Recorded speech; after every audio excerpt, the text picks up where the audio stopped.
All right. So you said, Beth, you said you had something you want to do when you get back to town? Yes, Okay. but before all tonight's shenanigans start. Yeah, so let's do it. So when we get back, I want to see about I want to get Isan a dog, a hunting dog, to A, apologize for what happened last time, and B, because he failed so miserably in trying to recruit a pet, and that seemed really sad. And he seemed sad about it. So I would like to get one of my people to look into this for me. Like, if we can't get one here in town, I don't want just some stray street dog. Like, I want a real hunting dog, because Hassan's a hunter. Okay.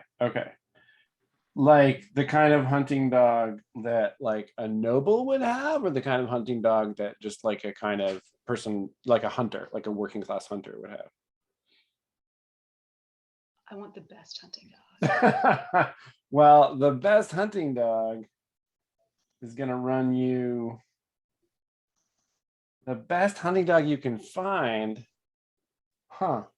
Well, I think you have to get lucky to see how good of a hunting dog you can find. Oh man. Can I put my people on this so they can get lucky doing it? Well, let's see. I think that kind of falls to, I mean, these are street kids. They don't necessarily. Maybe you should ask Nabil to go look for a hunting dog. Oh, there's an idea. Oh, maybe can I do that? Like, or sure. Sure. Nabil will be happy to do it. Yes, pick one out for me that is like the best hunting dog in town. I mean, I don't have a bonus to luck, but I don't have a penalty either, which puts me pretty far ahead of Lady. All right, let's see what we get. An 8. Okay. So you can't find, there's not like, we're far from like real hunting, not a ton of hunting goes on in this area. So they are a little harder, like a good trained hunting dog is a little harder to find. I'm going to say you can find a good dog. Okay. For 50 silver.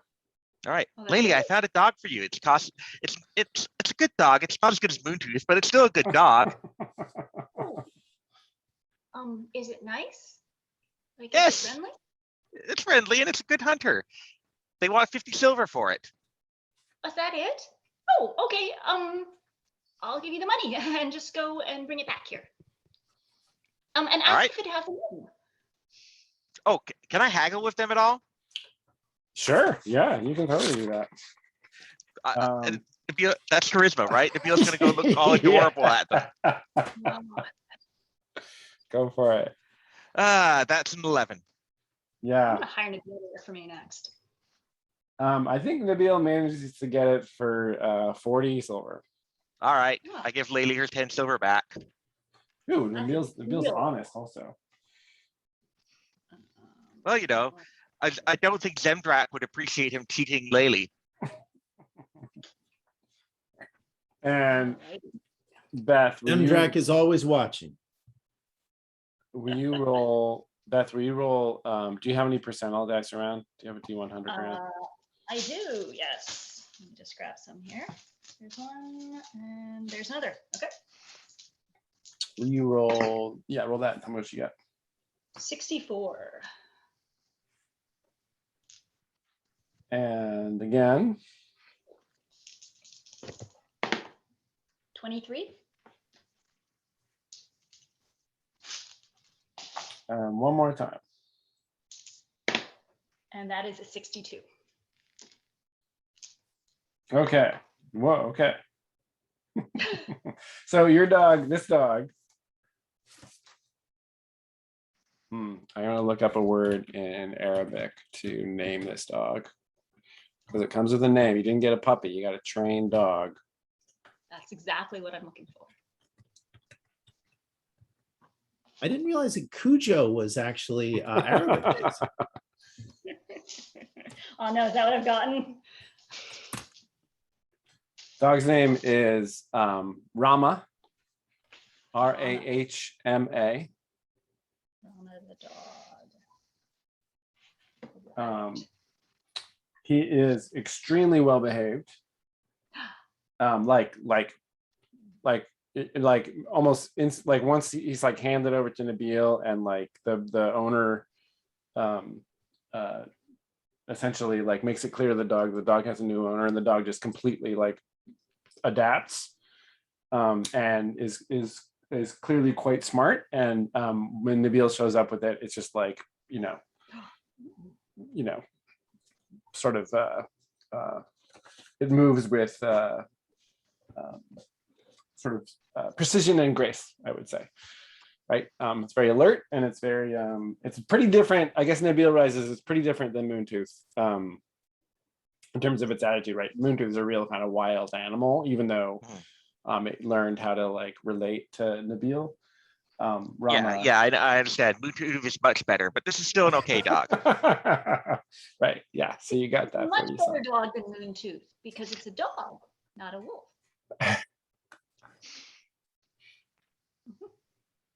Yeah, and that does raise the question. I guess Moontooth can.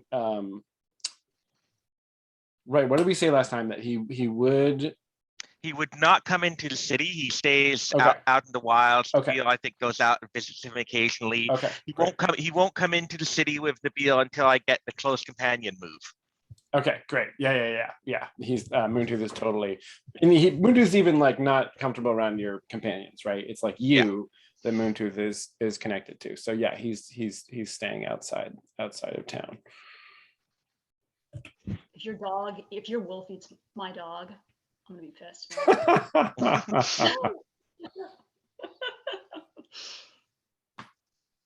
All right, so you got Isan a dog. That'll be a nice surprise. Excellent. All right. Maybe he'll forgive me now. Check. Okay, so we are back in Moonhadir at the Broken Tower. And I'm just gonna look up what month we're in.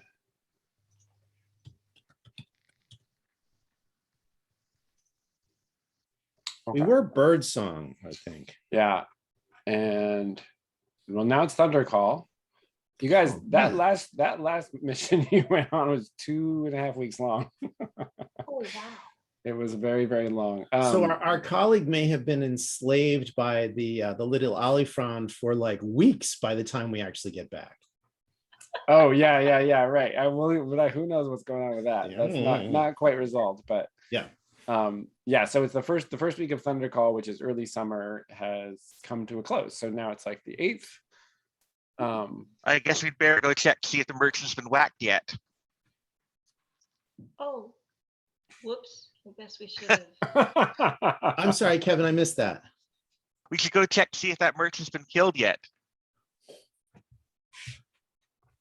Oh yeah, I guess I should have lied and said I was gonna do the job so no one else would take it. Uh-oh. Oh well, let's go. We can walk by his store and see if he's still alive. Yeah, okay. And then we figure out if someone else has taken the job, so we can be on the lookout for someone who's going to kill him. Whoops. Yeah, should we warn our? I assume we of course we've all talked about this. Should we warn him that such a thing is approaching? Well, I thought that's what everyone said that was the right thing to do. I think right? so. That it doesn't matter. Yes, many of us said that. I mean, I thought that you, Alexi, said that even though he's not really a nice man, that he needs to be given the opportunity to live so he can do penance. So he can change, yes. As long as he is alive, he may change for the better, even though he may not be a good man today. There might be the chance that he might become a good man in time. And letting him live and helping him live may give him that time that he might be able to use. But I don't see any reason that if we're going to help him live, that we shouldn't get something out of it. I would imagine he might be quite grateful. Though, do we present it to him as a gift and expect some recompense, or a gift and we offer him our ability to, he may choose to engage us to protect him from this, or do we do it as a gift and see what rewards come to us unbidden and uncontracted for? How well did that work out for us last time? Not well, as I recall. I seem to recall we got. I don't think this is a Munhadir word, but the phrase that comes to mind is bupkis, which may be in fact an old Ukriti term. Well, I think that, I mean, if he does penance, like you said, that is, if he apologizes for treating us badly and apologizes for not taking the death of Blastomir seriously and paying us for it accordingly. Well, if he doesn't do that, then I think we should make a demand of him. But if he does, then maybe we can just do it for free, because it means that he's, redeemed himself. We could try to negotiate. We could try to offer him information that he may choose to find valuable, and then B, once that information is revealed to him, offer our services. Because if he somehow doesn't need us, then certainly we would not want to take on work that we don't have to do. But if he is, as I suspect, an old man alone in his shop, he may very well choose to hire protection when such is offered. I think that sounds good.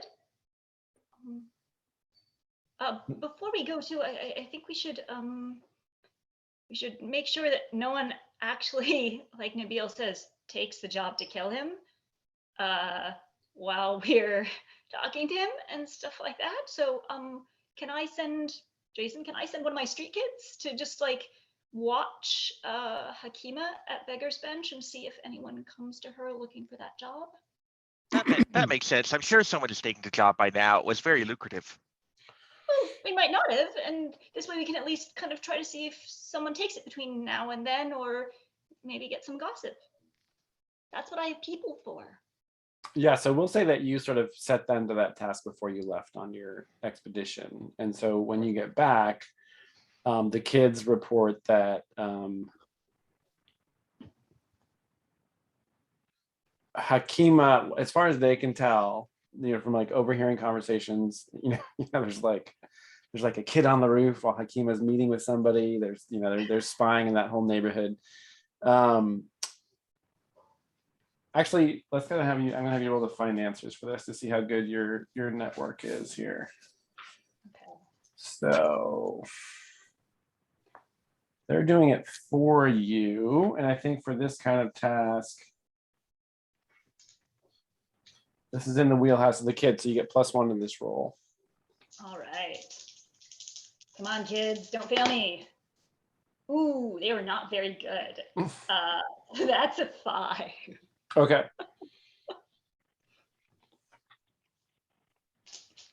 I think Hakima caught one of them listening in on her and like gave the kid a beating.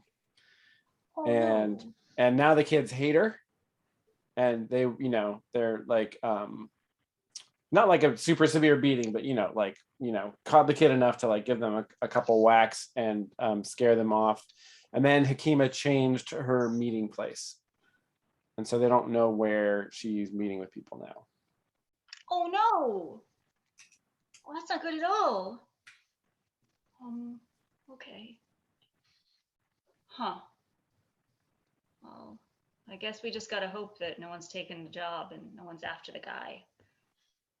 Jason, can I beg, would you mind reminding us of our gentleman's name? I'm just unable to find it in my notes. Abir, the merchant, Abir. Yes, the merchant, Abir al-Radwan. And his sort of the guy across the way who's deeply shady. Sirajuddin.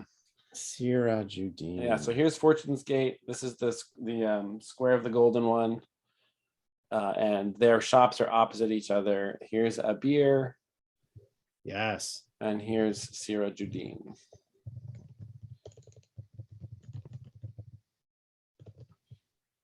Those little eyes. Oh gosh, now that is not a guy with the charisma like our good friend Nabil.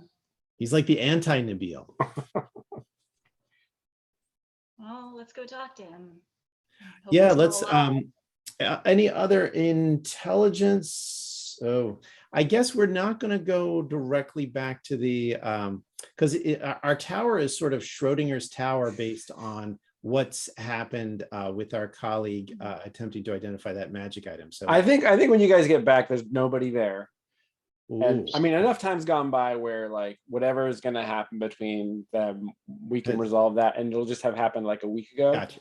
right? So you get back, and Yep. we'll just say like, there's nobody home, everybody's off doing it. Maybe Isan's camped out on the roof, and well, no, he's got to receive that dog in person. So no, Isan's not there either. He's out doing something. So when you guys get back to the tower, Okay. you're the only ones there. Gotcha. I mean, is it like, because we're gonna need to eventually find Hakima to have it out with her at some point. So can we send people out to try to locate her while we're off doing this? Sure. Yeah. Like figure out her new base of operations. Hopefully we'll do better this time. Yeah. So this is a new job, which is to locate Hakima. And what I'll do is I'll make it a thread with 3 knots on it. And at the end of each day, you can roll to see how successful the kids are in locating her. Yeah. And have the street kids formed like the Mujahideen irregulars to keep an eye on our tower? They're definitely around as much as you want them to be. They are not, as far as like armed security, they throw rocks at people, but they're not like, I mean, Mujar, their leader, is maybe a little tougher and could get serious, but they are kids and they can harass people, but they're not going to be able to like stop anybody who's Sure. heavily armed. But they definitely are like a scout, a scout network for you. Gotcha. For Lady, Yeah. I should say. Alexi's ready to proceed.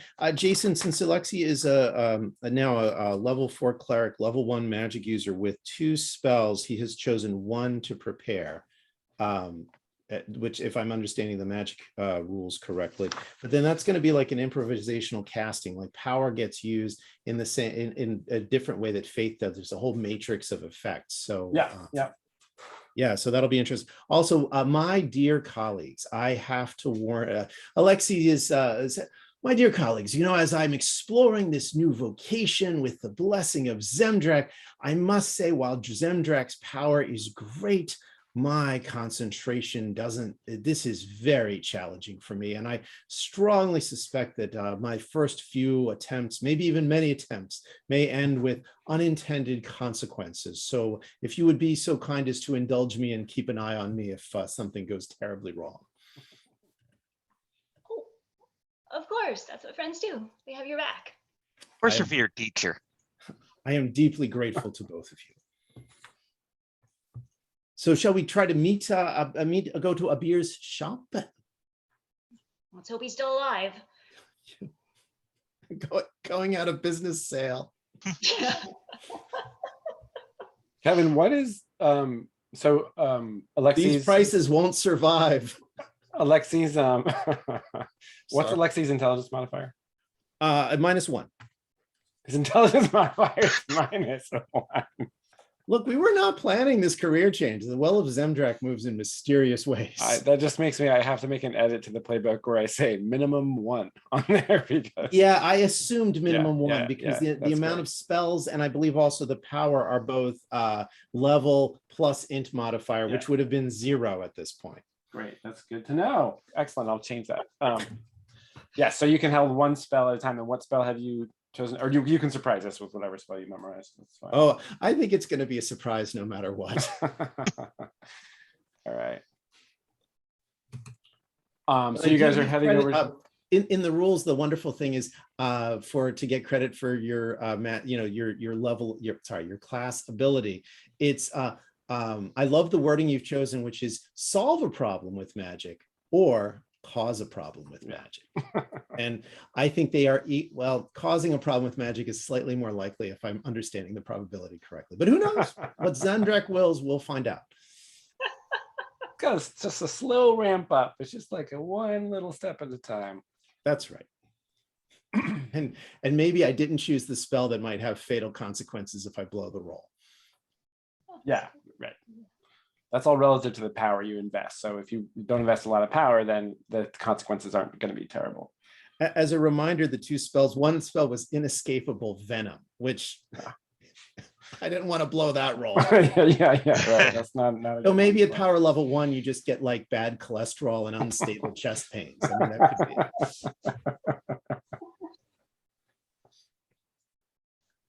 Okay, so you headed to Fortune's Gate. Let's head to Fortune's Gate. Yeah. All three of you. Do we want to spread out? Have people like scouting, watching the door? I'm assuming Alexi's just going to kind of clomp right on in. I think, yeah, if you're gonna have somebody watching around, then that's probably Nabil. So I think we just wanna Nabil, talk to him right now, just to see if he's gonna, you know, Because Yeah. I have the Ranger's awareness ability. Remember, yeah, and so you're gonna, civilization is my favorite terrain, so yeah. I can find answers real good. Are you gonna hang out outside the like in the square and just kind of Yeah, keep your eye out? I'm gonna look around for any unusual activity. You know, people lurking in doorways, people looking like they're scoping out the place for potential murder, that kind of thing. Okay. And Nabil, will you roll to see what the weather's like today?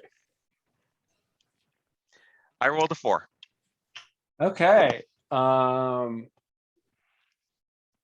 There is an approaching thunderstorm. So the sky's dark, the rain's not here yet, but you can hear the rumbling in the distance. It's coming in from the west. Is there a door to the store?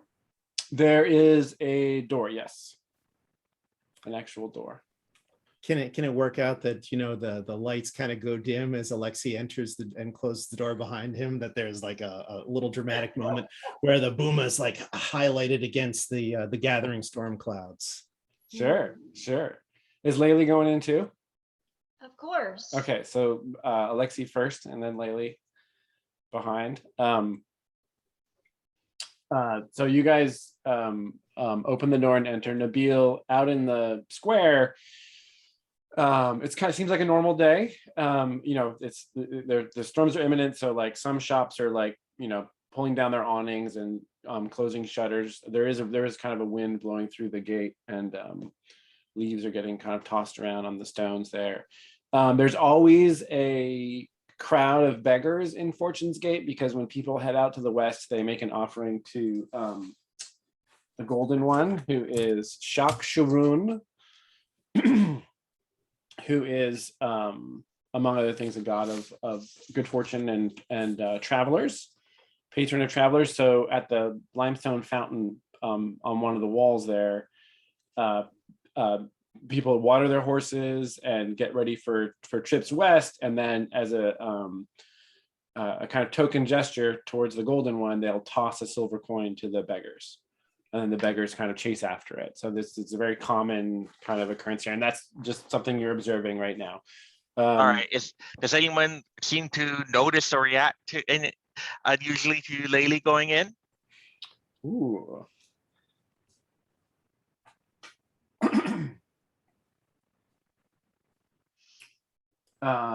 Just thinking, if there's somebody watching the place, they'll probably been warned that Laylee didn't take the job. Yeah. Great question. Yeah, go ahead and find answers for that. Okay, 10 plus. So I wonder if we arranged a signal. You can always retroactively have a range signal. You don't have to have like flashback wise. Can we all have you know, it would be good colleagues if we had a signal, something in case something goes wrong, to alert each other that might not be obvious to our foes. Like What should it whistle be? or something. a whistle, Laylee says. Yeah, like a bird whistle or something, because there's not really bird song in the city.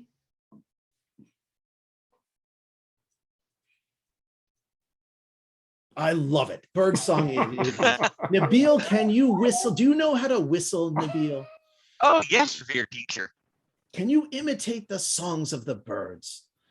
Very well. Outstanding. Well, I think we've found our signal. There is a fair amount of birdsong in the city. There's tons of little Oh, like really? sparrow. Yeah. But you'll just choose the one of a bird that's not common around here, right? Really recognizable, like one from the Ribbonwood, one you remember from the Ribbonwood, let's say. But yeah, there's birds perched everywhere. There's birds flying in and out of shops. They're kind of thoroughly integrated here. Okay, great. So you got that signal, Nabil. What? So you're curious about now. Make a luck roll, please, Nabil. All right. You're off the hook, Laylee. 4. Oh, Or Okay. maybe not. apparently my So bad just so you luck- know, just so there's no mystery there, that's just to see if there was somebody there who might have, there are things going on behind the scenes.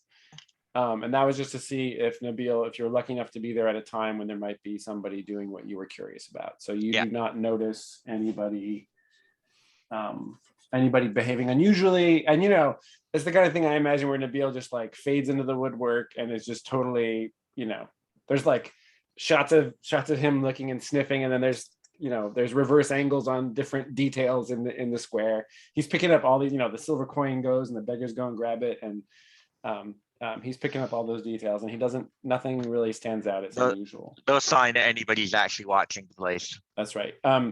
Sirajuddin's shop is currently shuttered.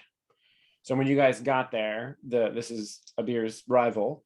When last time you were here during the day, the shop was open and the wares were kind of on display outside. But when you got here today, not an entirely unusual event. It's just that the shop is not open today.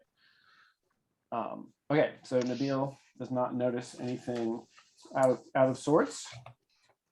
And before Alexi and I go in, I just want to stop Alexi and kind of tug on his sleeve and say, let's not tell Abir that we know there's someone trying to kill him because I talked to Hekima.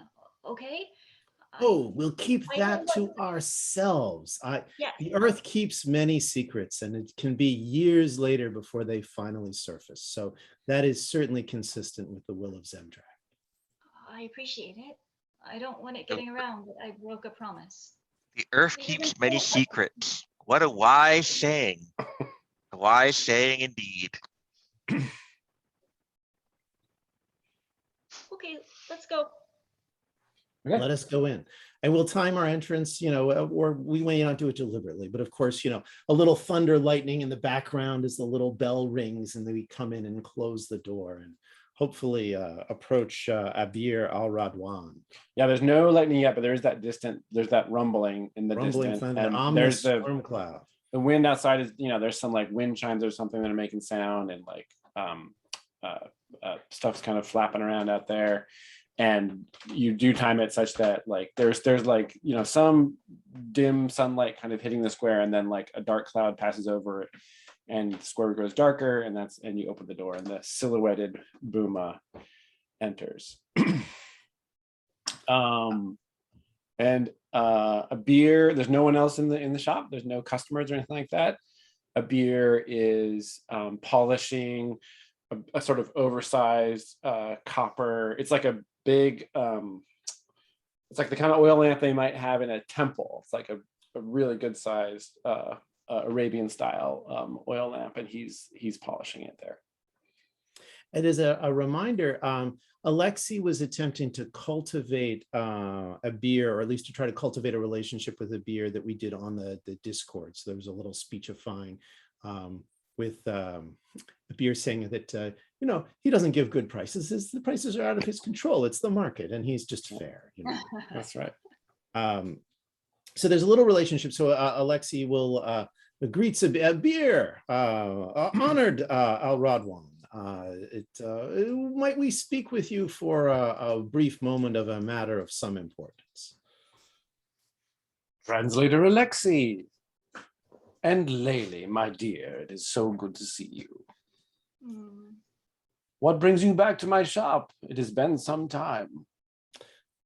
it is a matter of commerce, and we have come into possession of some information that might be of utmost value to you. And we are hoping to perhaps strike a deal that may be mutually beneficial. I am listening.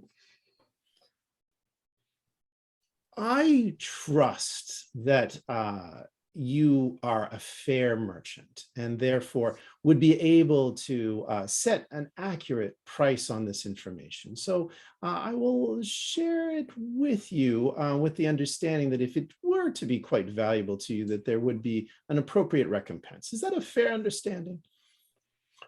That you share information with me, and only after I hearing it do I offer you compensation? That you would offer compensation based on how valuable that information is to you.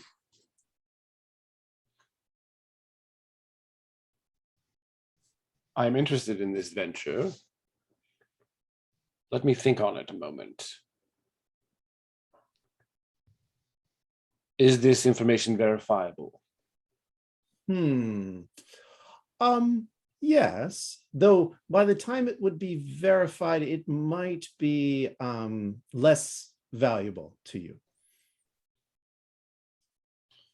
But I assure you, we are not here to waste your time. We have had profitable ventures in the past, and we come in a spirit of goodwill and commerce. Well, let us see what it is that you know, and I will make an appropriate offer.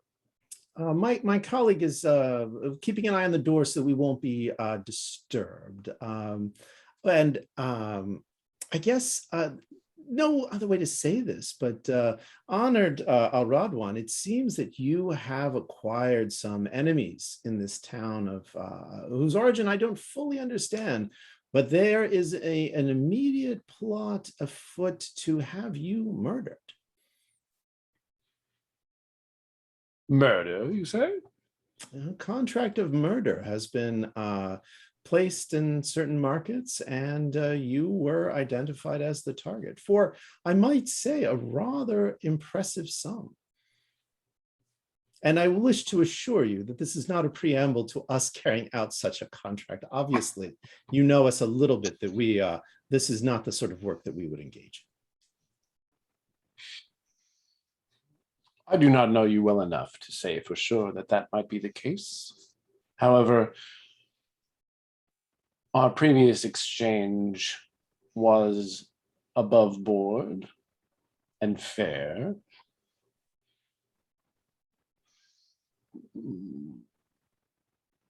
I have a hard time believing that someone would pay to end my life.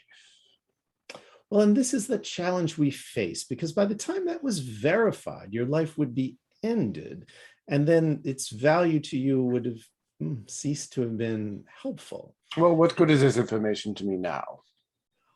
Well, it was on the one hand my hope that perhaps you had 3 or 4 very large and sturdy cousins who might safeguard your life given such information. But if such cousins were not to be found, we would offer our services to as a protection and in hopes of foiling said attempt on your life.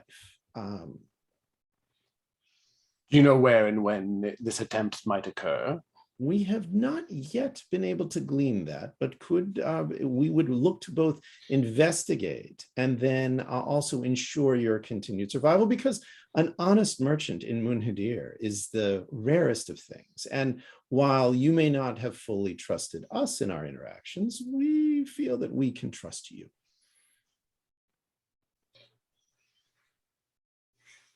It would not do to have a bodyguard accompany me for the rest of my days, so this question must be resolved.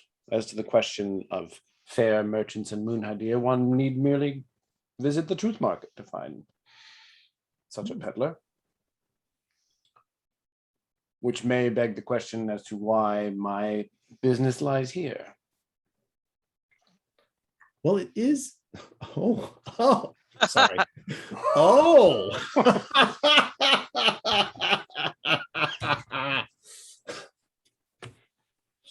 Lovely. I believe that the nature of negotiation should depend entirely on the personalities of those involved. And instead of all that guffawing, Alexei will just have one single bushy eyebrow raise. Yeah. Well, indeed. And we are here, if we wish us to have a brief walk to the Truth Market to share this same story, I would be most delighted to take a mid-morning constitutional with you to such a verification. But we would like you to consider the value of knowing that your life may be attempted, and that may give you some modicum of protection. But also we could be engaged to find out who it is who has been contracted, and to attempt to neutralize that attempt, and during this time period to vouchsafe your continued living. Now, there are some in this town, and we need not do more than look out the window to the gates and the supplicants there to see those who value their life very little. And yet, looking around and gesturing at all this munificent collection, a thoughtful, tasteful collection such as this is clearly that of a man who has some attachment to this world and perhaps would like to continue to exist here. Young woman, do you have something to add? I see you rolling your eyes. I know you're not stupid.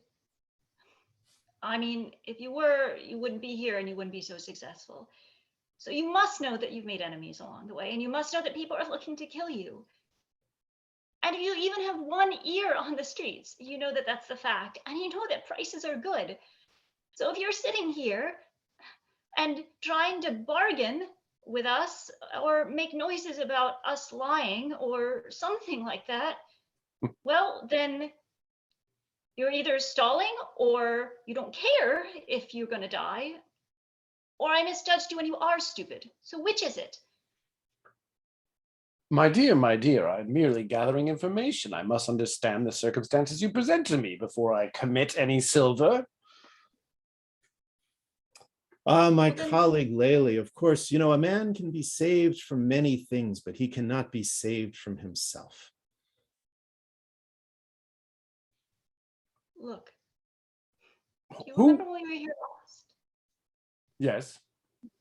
Do you remember when you sent us out and those mercenaries for your rival killed our friend? Do you remember that? Of course. And do you remember how I asked you to make it right for the fact that our friend died in your service? Do you remember what you said? You called me a child and you gave us each 7 silver and you sent us away. Because that's all you thought his life was worth. Now,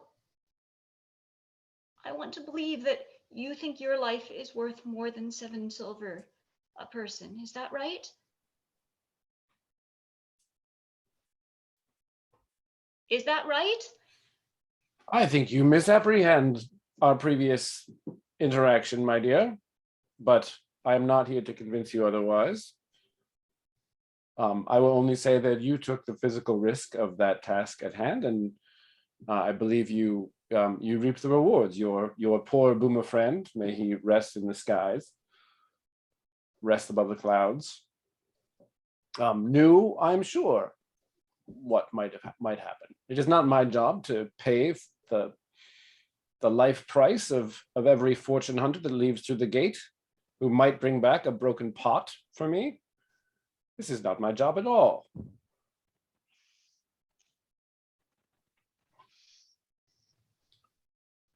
The matter at hand is not...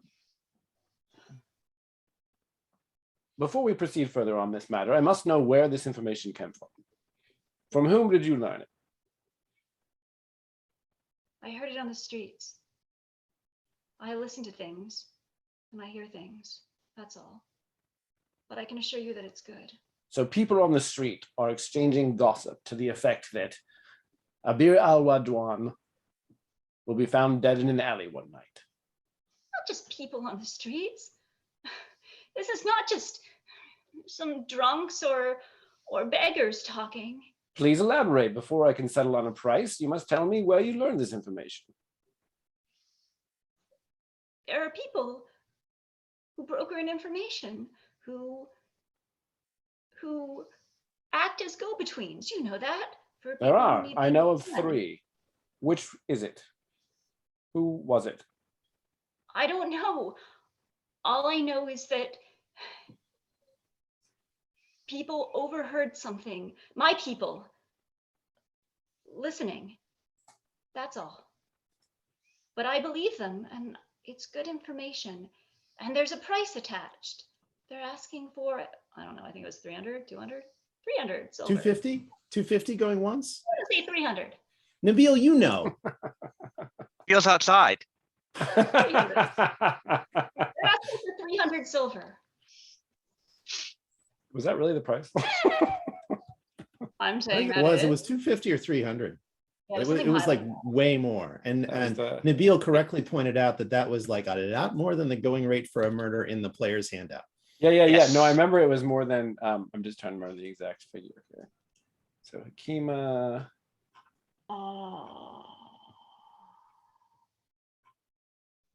Scanning back here.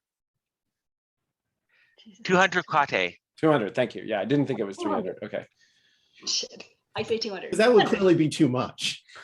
Yes, it would be too Well, that would much. be It way is- too much. Like 200 is at least. A lot. 200, somebody's paying for extra service. I mean, that is. Yes, of some sort, yes. I will not pay any price for any information until I know the source. I'm Otherwise, telling this is you, just gossip in the street. As you said, it might as well have been spoken by a drunk or one of the beggars in the square. Was it Aspari, Homar, or Hakima twice named? I'm telling you, my people just heard it. That's all. But Your I people, trust them. I have people. the street rats. They hear more than you do. I can tell you that. That I am sure of. However, the veracity of their words I am not so sure of, and certainly am not willing to pay hard kate if I do not know the source. Are you really? You might as well bring me news that lightning will strike the shrine outside at noon and ask me to wager upon it. Are you really willing to risk your life? Just because you believe that maybe there's some chance that my friends heard the wrong thing? Is that really a risk you want to take? You spoke earlier of the value of your friend Lastimir's life and how you believe that I diminished his value by paying you the agreed upon price for the task assigned. Correct? Yes. Yes.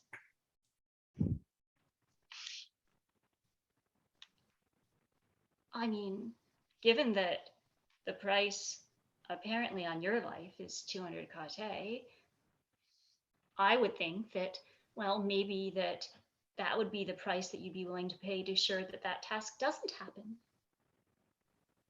And we can make sure it doesn't.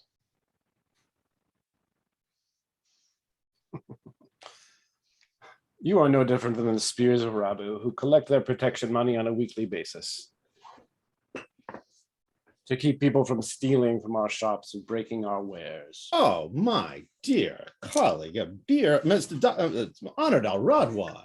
It's a little Okay. fluffing of feathers here. Alex is indignant, sir. We would never. This is hardly the approach one would take. Why, if one wished to intimidate such as you, we would have already broken something, maybe several pretty somethings, and turned them into slightly less pretty shards on the floor. We're not doing that, nor do You we have asked for any 200 desire. kate for nothing. You asked for 200 kate to ensure my safety. How am I to know that what you are doing is not a complete fabrication? Well, we may walk to the truth market, and I would be most delighted to share with you. I will tell you the exact same story that we have just discussed here. Very well, then. And he closes up shop. All right. Ooh, we're going on a perambulation. I was thinking I was gonna have to shoot an arrow in there and try to miss him. Oh, we gotta hurry. Oh, that would have been hilarious. To Oh my complicate. goodness, great. They're already trying. All right, so there's a so it's starting to rain. The sky to the west is flickering with light a little bit. Yeah, the thunders continue to rumble, and winds blowing down the streets. People are taking cover. Nabil, do you make yourself known, or are you kind of following? No, I'm gonna hang back and look for anybody following them. Okay, okay. Overwatch. Oh, that's the best. All right. Okay, so you reach Truth Market without any incident. Nabil does not notice anything untoward.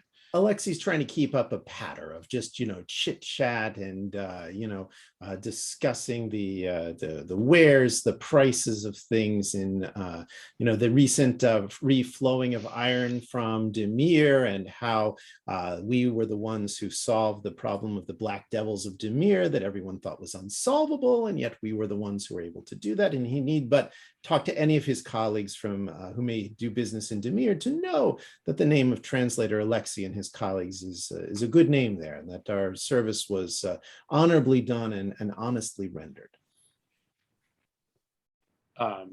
He walks in silence. Yeah. Nope. and Alexi, yes, of course, Alexi keeps up this pattern. Yeah, that's going on. So at the Truth Market, Alexi will step over the threshold and basically tell him, what I told you in the shop is absolutely true. And I have the highest confidence in that information.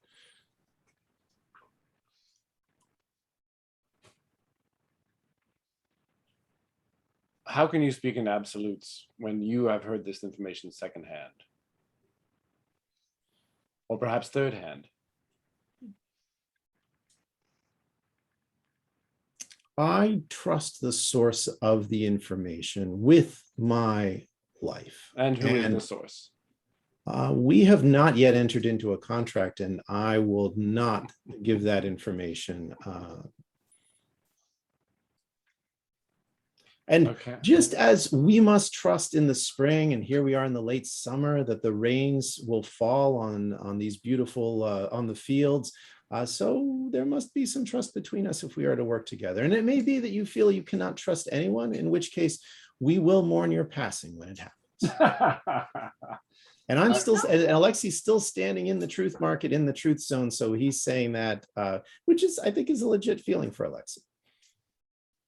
If he's not going to listen, maybe we should just see if he lives through the night. And if he does, maybe he'll change his mind. So Lily, you say that loud enough for a beer to hear. Mm-hmm. Okay. So Lexi, you can negotiate with intelligence. Oh, you are kidding me, that was, Jason. dude, that was totally reason you were trying to use to argue with him. I would like to point out that it was in fact wisdom. But hey, if you say intelligence, well, wisdom is not one of the negotiate stats. Oh, I got you. We're okay. But Laylee gets you the +1, so you're at 0. For trying to be threatening. Yeah. For legit being threatening, actually. Oh, is Laylee like standing back with her arms crossed and like, sunglasses perhaps? Well, she said that comment about letting him. Oh, right. Let's see. Yeah, no, I love it. All right, here we go. Big money, big prizes. Well, so Jason, I am delighted to point out that Alexi's intelligence is now 7. For real? That was For real. You already marked it 4 times? Oh, we've had some failures along the way, my friend. That's amazing. So that was the 5th failure, and with the +0, it was a 3. I'll take a good start. All right. Oh man, the beer's gonna die. No. I've got a plan. If he says no, we're gonna I've got a plan. Okay. Yeah. So he says, "We'll be visited by 3 bodyguards this night." Oh no, we're gonna fake an assassination. We're gonna run a fake assassination attempt on him if he says no, and then come back and be like, "Have you reconsidered?" I think Alexi's got to be the ghost of assassination present. You totally can. Yeah. Yeah. I'm down with that. This is surely not enough for me to. This feels like a wager. And I am not a wagering man. Good day. And then he walks into Yershad's Rest, which is the inn adjoining the Truth Market there. Well, this is important because I want this for my shenanigans this tonight. As he goes by, I want to try to pick his pockets and get the keys to his shop. Okay. Sorry, colleagues, So- about the blown roll. No, you're intense. You're on your path to magehood. I Yeah. love it. Yeah, It's all right. It's all right. We can gotta always fill decide 5 that more- we're gonna. We can always go back and take the offer, right? Oh, we don't do that. Okay. Okay, so I Lily wanna to actually talk about this. purloin is a dex roll. It is. Yeah. Cool. So as he like is walking off, I'm just gonna like stick my hand in the pocket of his robe. Okay. and see if I can get that. Oh yeah. So 6 + 2 is 8 + 3 is 11. Oh, plus Sorry, the 6 + 2 is. oh, right. I'm like, wait, why did you get two? Okay, great. Okay, it's yours, and they won't notice until they look for it. So that means like when he goes back to his shop and he goes to open the door, that's when he's gonna notice. But anyway, you have his keys. I turn to Lexi and I like hold up the keys and I say, I think we can persuade him tonight that his life actually is in danger. The eyebrow goes up, and it's hard to say where Buma. They probably don't smile very much. I don't think the beaks have a lot of give to them, but Yeah. you can see it in their eyes. And Yeah, Alexi's yeah. eyes are sparkling a little bit with, maybe we have to teach him a lesson a little. So If yeah. we can find out what he has that makes it worth 200 Well, Tate to have him this- killed. Nabil, colleague Nabil, acolyte Nabil, I see that as a very perspicacious thought on your part, because if a beard is only what we see, he must not, oh my goodness gracious, he must be more than we see, because otherwise, why would anyone invest? Of course, if we had the keys and he is in the tavern, we could perform a bit of reconnaissance while he is engaged in drinking. And Yes, that we could steal whatever it is and take it for ourselves, and then no one would want to kill him anymore. we would know more than we do now. I think that this is an excellent time to go to his shop. I mean, if he's going drinking, then he'll be there. He'll be in the tavern for a while, and the shop's closed because it's raining. So I think we should Certainly go. time to toss the shop. Gently, kindly. Oh, but not through the front door. Is there a window or a back door or something, Jason? Like, yeah, that we can go in through, like, so we don't look like we're breaking and entering. Yeah, so you return to Fortune's Gate in the rain, Yes. or like wait until it's even darker, like wait until evening, or you want to do it Actually, quickly. We want to do We it wanna do it quickly, I think, quickly, now. because- we because, don't want yeah. him to come back. Yeah. we know where he is and he ain't here. So this is like, If we 'cause wait- none of us will come back to the shop like later. Yeah, by Yes. evening he'll probably be back in the shop or standing outside hammering on the doors, trying to figure out how to get his keys. Trying to find the locksmith, if such a thing exists. Alexi will walk past where Nabil is hiding somehow, and without making eye contact, or even maybe Alexi pauses to not tie his shoe because Alexi doesn't wear shoes, but it's some gesture, some bit of business there, where Alexi will kind of murmur the situation and keep Nabil appraised without us all having to glom up again. All right. Yeah, great. There are the front and back door Back door. are locked and the keys open both. There's a second floor that has a number of shuttered windows, and the standard procedure here is that the windows are barred on the inside when they're shuttered. But there's no need to go into the windows when you have the keys. Yeah, Yes.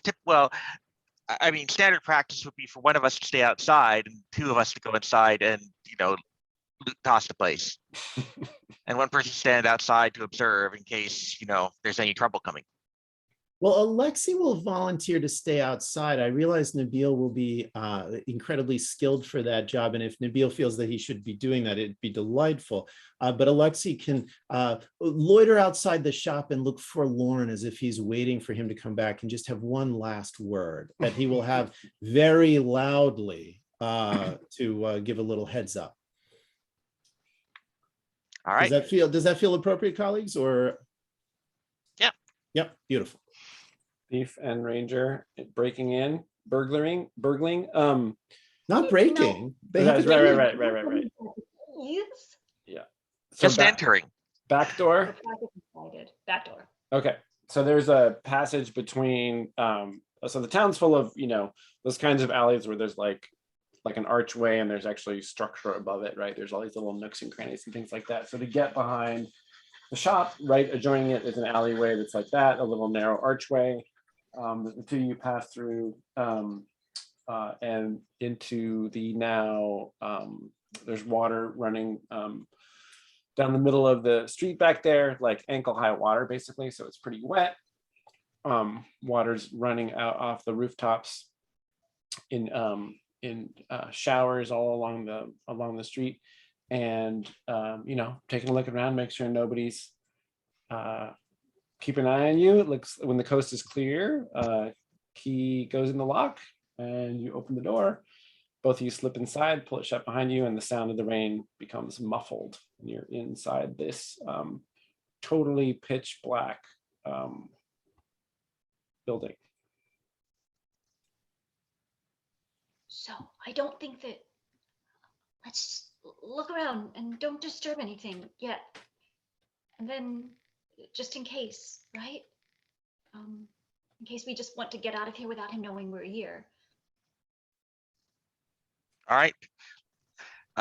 Maybe we'll start sniffing around, searching for anything particular, very unusual. Sniffing, right? Literally sniffing. Literally sniffing. What Maybe would you take the downstairs? We'll take the upstairs. So we can go. Sounds there. good. Sure.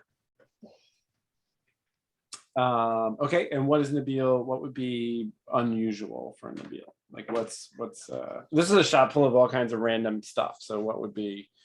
Yeah, so Nabil is assuming that if it's something that's super duper valuable like that, it's probably going to be hidden somewhere. So he's going to be looking for, particularly for anywhere that something is hidden away or concealed from view. Okay. Because, if it was super valuable, we'd have noticed it walking in, right? If it was on display. Yep. Yeah, you don't get the impression that all of the best pieces are not sort of on display. People usually have to ask to see them, or he arranges for private buyers to come and look at what he has. Okay, and so Nabil's doing that on the first floor. And what's Layla up to? So there's I should say there's a narrow stairway up against the back wall that leads to the second floor, which is where his it's just one, it's like flat up there. It's just like sleeping quarters and a place to cook food. I'm sorry. I'm gonna look for his diary.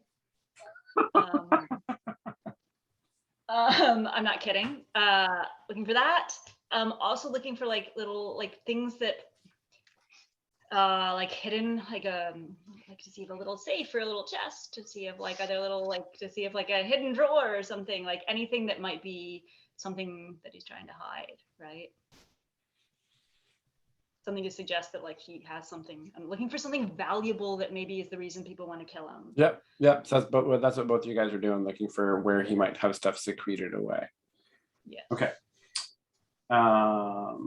Roll to find answers. Oh, I don't think I'll be rolling. You don't have to. But Laylee does. Yeah. Okay. Any bonuses, or this is just a straight find answers roll? Find answers. You are either, you're up here in the dark, kind of feeling your way around, so it's a wisdom roll. Okay. That is just a straight no bonus. Alrighty. That's an 8 for me. No, a 9 for me. Okay. Same thing. Yeah, so you're doing that, and Nabil, your quick assessment of the ground floor is that, so you're like sniffing your way around, you like Nabil wasn't really in the, well, we can say at some point Nabil's been in this shop, so you kind of know, there's this. Yes, because he hired me for that mission. Oh, right.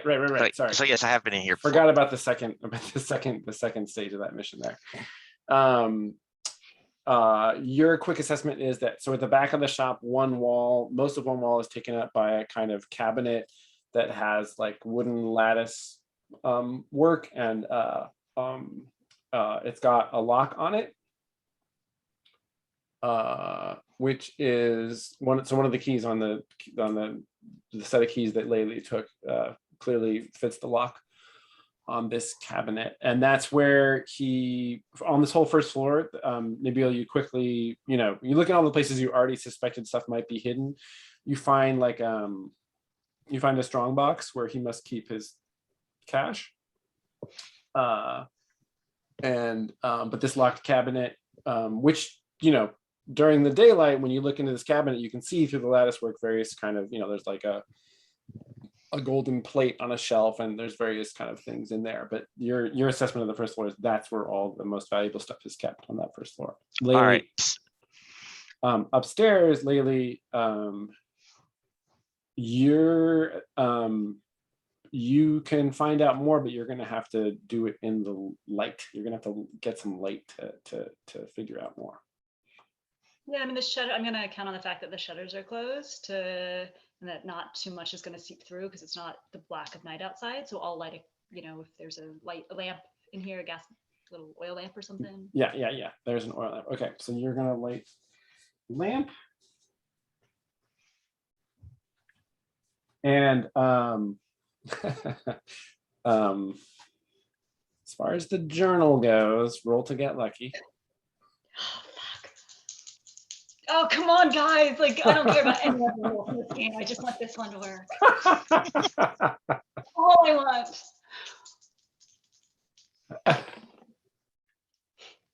It's a 4. Yeah, okay. I rolled a 7, but I have -3, so it's a 4. You do Is that find a doomed? little. What's that? Is that doomed the appellation for Laylee's luck? Is it cursed, doomed? I forget which one it was. Doomed is when you get to 0. Okay, so Yeah, she's not quite yeah, doomed yet. Yeah. Not quite there yet. Oh, that journal, I could have tasted it. That was oh well. I know.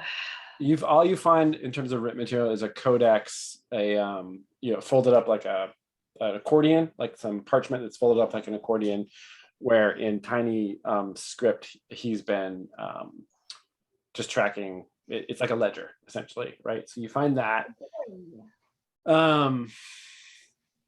and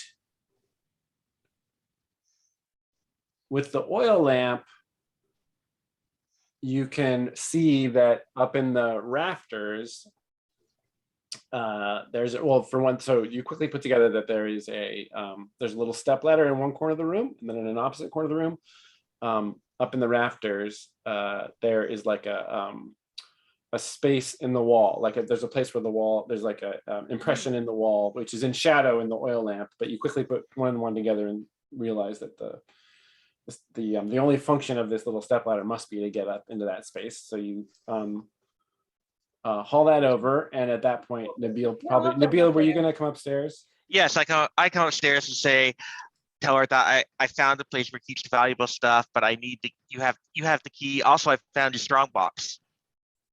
Ooh, All his money. Take it. Oh, we're not here to rob him. We're here to find out what he has and then threaten him.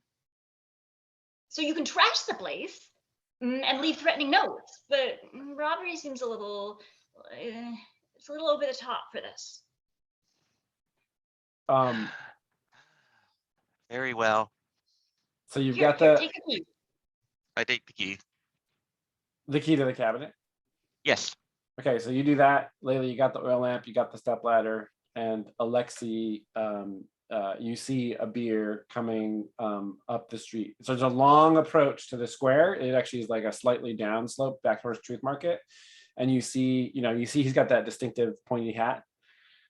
So you see Alexei has a moment to actually make either a noise or a whistle or something, perhaps into the shop door to let his colleagues know that the time is short.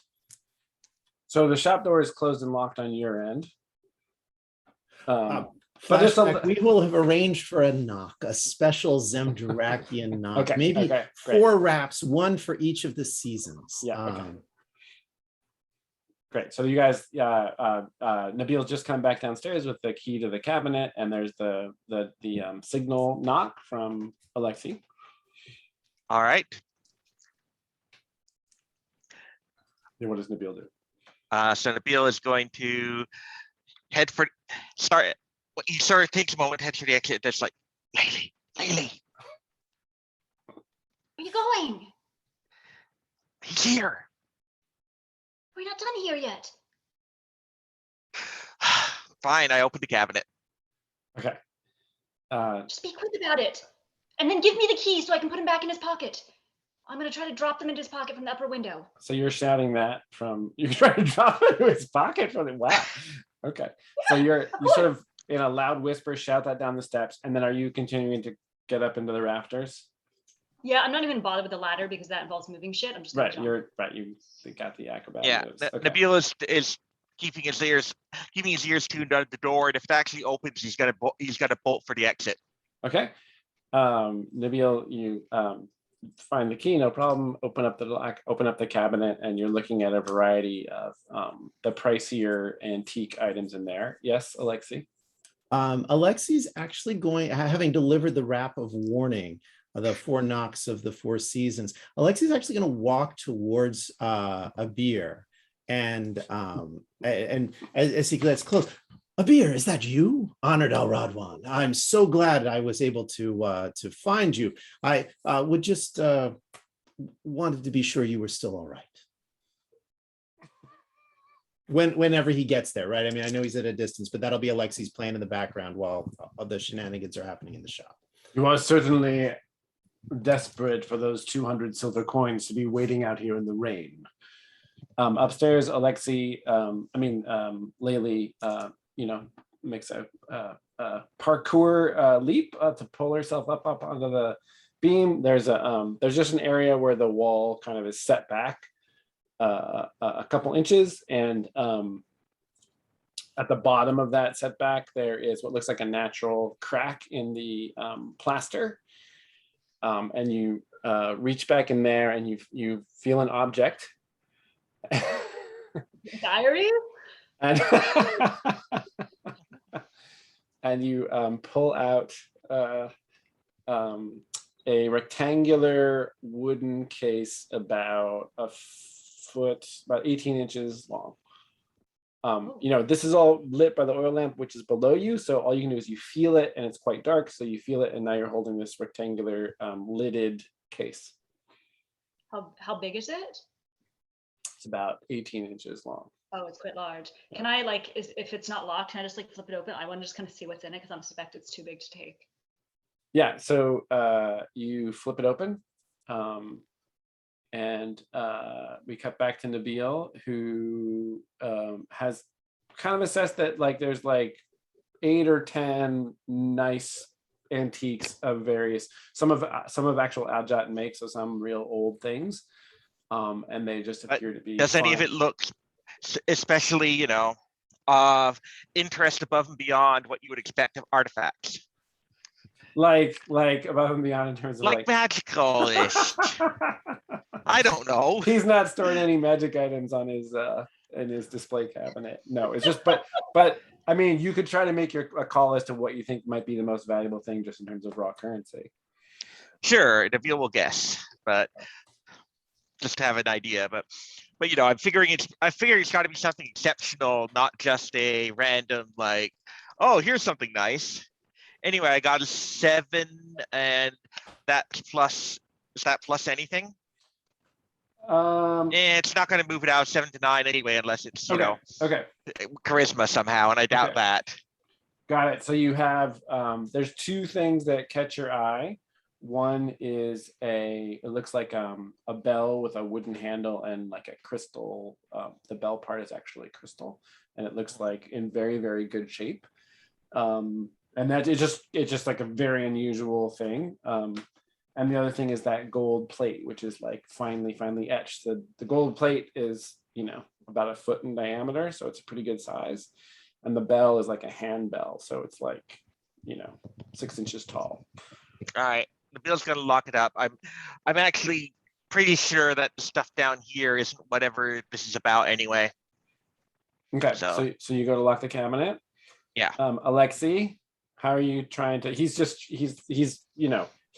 moving past you towards the shop. He hasn't Oh, well, broken his Alexi, stride. of course, is going to match him step for step and say, Bonadel Rodwan, I must confess, I have not been completely honest with you, though the lie was one of omission. Certainly, bright, shining silver quate are always a motivator in this town. And I think there's no shame in wanting more money than one has. For after all, what is silver but an exchange of value, a mutually beneficial exchange where everyone benefits. Service is rendered, payment is made, and a item is exchanged, money is traded. These are good things. But I have a personal interest as well, for I was involved at another time. It almost seems like another life. Okay, so he's at the door. Yeah. And he's reaching into his pockets for his keys, and he's doing the whole like, where, Mike. And then Laylee, upstairs, you've opened up the case, and are you still up in the rafters, or have you dropped down to the floor where the light is? I guess, am I going to have to drop down the floor to get a good look at it? You can sort of feel it up here, but to really look at it, you're gonna have to be closer to the oil lamp. Yeah, sure, I'll do that. Plus, then I'm closer when Nabil throws me the keys and I try to put them back in this guy's pocket. Okay. We've got so many Before- Rube Goldberg pieces here. It's great. Makes an attempt to suggest, you could just leave them here, and then you'd think he forgot them. And maybe he wouldn't have remembered locking the door. I'm assuming that Laylee doesn't listen to me anyway, so. Oh, fair, fair. Okay, so in the light, inside the case is a wand. Oh. That in the light of the oil lamp, you can see that it's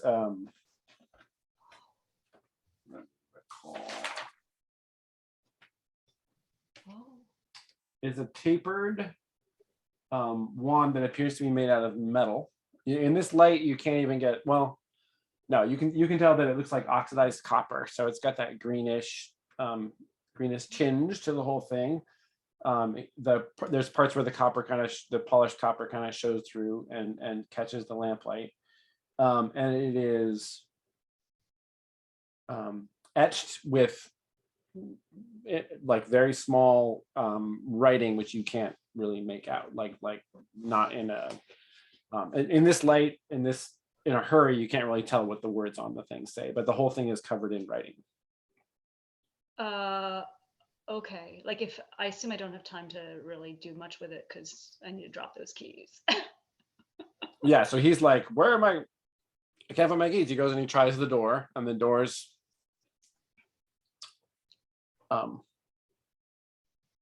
make yourself useful, translator. Oh, what is he asking Lexi to do? Make yourself useful, help me get into my home. Oh, well, of course. But I must tell you one thing first. I am tired of your words. Sad owl eyes. Big, round, yellow, sad owl eyes. And you can also tell when he says that he's a little tipsy. Oh, outstanding. Alexi will put his claws on the handle and kind of rattle it and seeming to be putting force on it without really putting any force on it. Okay. Making kind of a big fluffy show of it. Okay, so inside you guys are well aware that, so there's no glass, right? The windows of the shop are completely shuttered up. And My there's- goodness, this thing is stuck. I can't see. Maybe the weather has it's swollen with the dampness. I think I'm going to get this loud enough, hopefully for my colleagues inside to hear. Yeah, they definitely know what's going on. That's Okay. yeah, they picked up they heard you guys talking, the whole deal. So what I want to try to do is when Nabil gives me back the keys, I want to quietly unshutter the upper story window, Okay. and I want to sort of dangle out of it and try to drop the keys. Like I want to reverse purloin, to be honest, and like Okay. the keys in his pocket.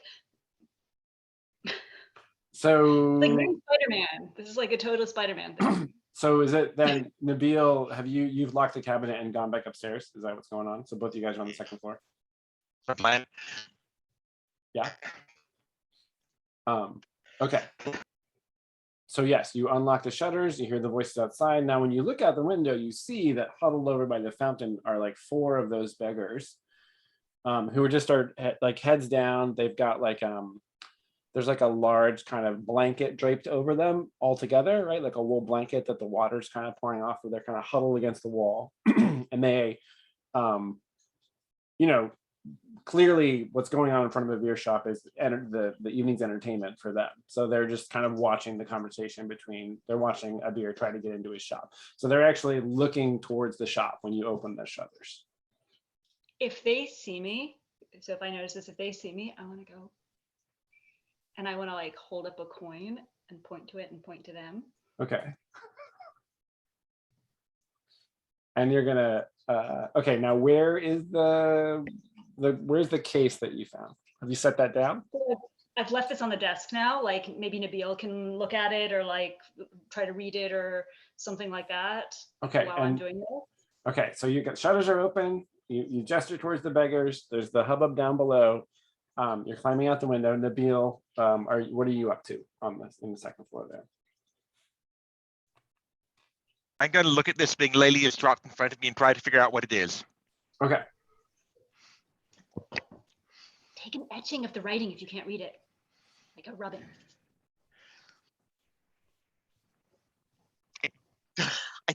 I don't have rubbings. He's got paper. Oh, he probably doesn't have. No, I pencil. don't have paper.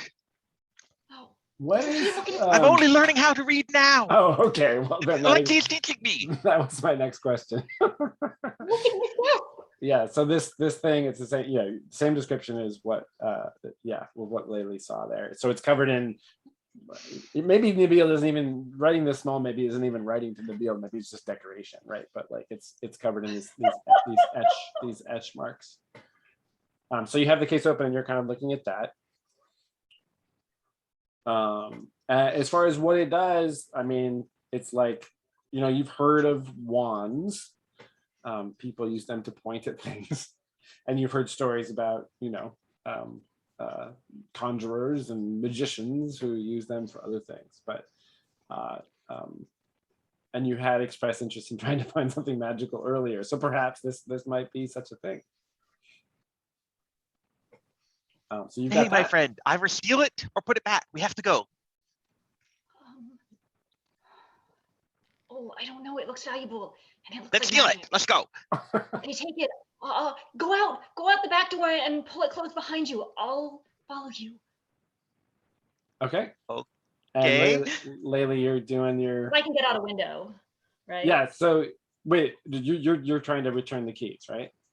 Yeah, I'm gonna try to return the keys first, but like Okay. I'm saying he should go. If he's gonna take the wand, then he should leave now. Okay. And Nabil, you're going to be going out the back door or a second floor window? I think I'm going to go out. Well, is there time to really get out the back door? I think I might have to go out the second story window myself. Well, I think at this point, Abir is frustrated with the front door and he's about to walk around the back. That's when, you're going to go out a window. Okay. Laylee, so exactly how, okay, shutters are open down below. It's raining, which is great because that's distracting. And you're going to. I'm gonna hook my feet around the window frame and like fall backwards out. So I'm like hanging upside down facing outwards with my feet hooked around the window frame. Or I guess I can't do Around- it. Do you mean like here's the here? Let me draw out a picture. Just so we understand here. Okay, so if let's say this is the window frame. Uh-huh. So you're gonna go upside down like this with your feet kind of hooked on the Yeah. inside. Okay. Exactly. So I've got leverage. Okay. And then sort of try to fall back and then try to aim for his pocket and drop the keys. Okay, on. so And you're- if not, I can't get in the pocket. I'm trying to get it nearby since he's been fiddling around. Yeah. Okay. Right. So you're Maybe he knocked it out. you're the Tom Cruise of this team. Great. So you flip upside down. So you're fully extended by the ankles out of that window, which puts you probably 8 feet above him, and you've got the keys in your hand. Holding them in such a way as they don't clink. Alexi actually catches a glimpse. Yeah, and can sees the- Alexi aid in that by distracting or maneuvering attention? Yeah, The line sure, I'd sure. love, Alexi would love to say is, does he know he doesn't have his keys? Is he looking for his keys? He knows at this point he feels like he's just trying to break in essentially. Okay. Yeah. He's given up looking for his keys. Maybe we should look for your keys somewhere where the light is better. What? Huh? He looks around and Lily. It's a classic old school joke. Okay. Wait, I don't get it. The drunk is standing under a street light looking for his keys, and somebody walks up and says, "What are you doing? I'm looking for your keys. Where did you lose them?" "Oh, I lost them over there in the bar." "Well, why are you looking under the street lamp?" "Well, the light's better here." Oh, right. Sorry. No, I remember now. Laylee, go for it. And you're definitely using acrobatics for this. That's Is a this- saving throw with dexterity. Okay. Is it? Yeah. Okay. I guess I can use cunning too if I fuck up. Because of the Oh, right, and acrobatics. cunning can be deployed after the roll, right? Yeah. That's part of the Yep. cunning. Yeah, that's neat. I rolled a natural 10, so I will not be using cunning. Okay, Why can't I so roll like there's- this in my luck rolls? You kind of what? Why can't I roll like this in my luck rolls? Yeah, I know. So Alexi, you sort of make that joke, and Abir turns towards you, and right when he turns towards you, there's this flick. There's like a flick movement past, and there's like clink, and he's like, "Whoa, what?" Are What you was that? sure you don't have your keys on you? Have you really checked? I would check again. He says, "See for yourself," and he like turns out the pocket of his robe. He like does this, and the keys pop out and land on the wet pavement, on the wet stones. Clink. Whoa. Alexi will smile his kindness, bend down, pick up the keys, hand him, and say, "Honored Al Radwan, truly that you have had some potent drink. Let's get you in and at least get you in safe out of this raid. And then I will bid you a fond good night or good afternoon." Great. Nabil, you were you going out a window on the back side over the alley? On the two side walls, or there's no windows. It's the front where Laylee is, and the back. Would you go out a rear window? Nabil. Sorry. I was texting me something. So yeah, I'm going out through the window and up over the roof. Okay, you're gonna go over the roof. All right. Okay, so you open up the window at the back of the house. Yeah. You climb out, and there, when you turn and look, there's it looks like you can get directly up onto the roof of this building. It's not going to require any kind of roll because you're city vol. You have to give a little jump. And where All right. is the where have you got the wand case?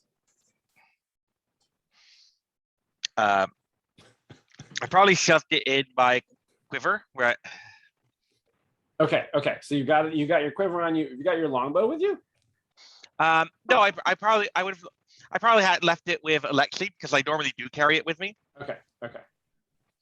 And so that's like stowed somewhere downstairs, but you do have Yeah. a quiver and with arrows in it, and you jam the wand case in there. Is Yeah. that right? And is it a Yeah. belt quiver or a back quiver? I think a back quiver, given Nabil's size, it pretty much has to be. Okay.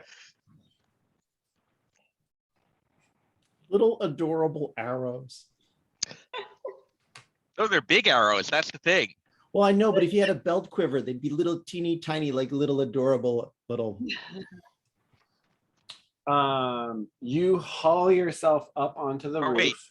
Yeah. No, am I wearing my back? If I'm wearing my backpack, I can shove it in there. That's probably better. Sure. So backpack and quiver, or did you leave your quiver behind with the bow? No, I've left my quiver and bow behind. Okay. Okay. Sure. Yeah. So it's shoved in your backpack, and you're keeping track of what else is in there in your backpack. Okay. So you grab onto the top of the roof. You haul yourself nimbly up onto it in the rain, and a paw grabs you by the shoulder, and a knife comes up against your neck. And you're in the rain, and you're face to face, hunched over. There is another Alpharon,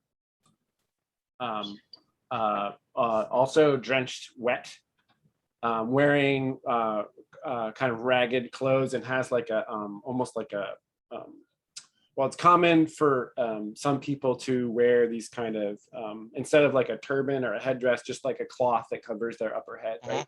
So this person's wearing a cloth, but you can clearly well, it's dark up here, but you can see their face, and so they're gripping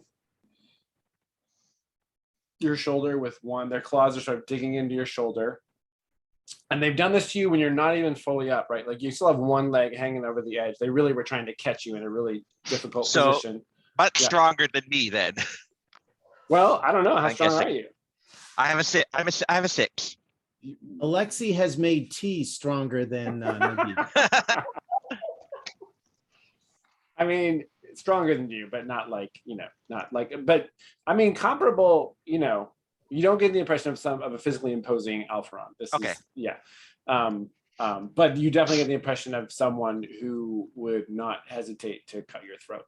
So right, and who has to drop on me, so that's not a good combination. Exactly. So they have to drop on you. So they basically like that, and then from their body language, they're very clearly saying to you, like, you will now come onto the roof and not make any fast motions.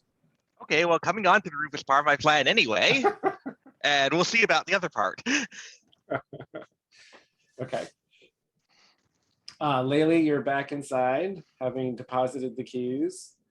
Alexi and Abir are making their way. Well, they got the keys. They're going to come in the front door now, so they're unlocking the front door. Alexi's offering to make tea. Okay. Shall I make you some tea? It's so cold. Let's at least warm up a little bit, and then get you to bed. Oh, man, I wonder if he's going. He is a little drunk.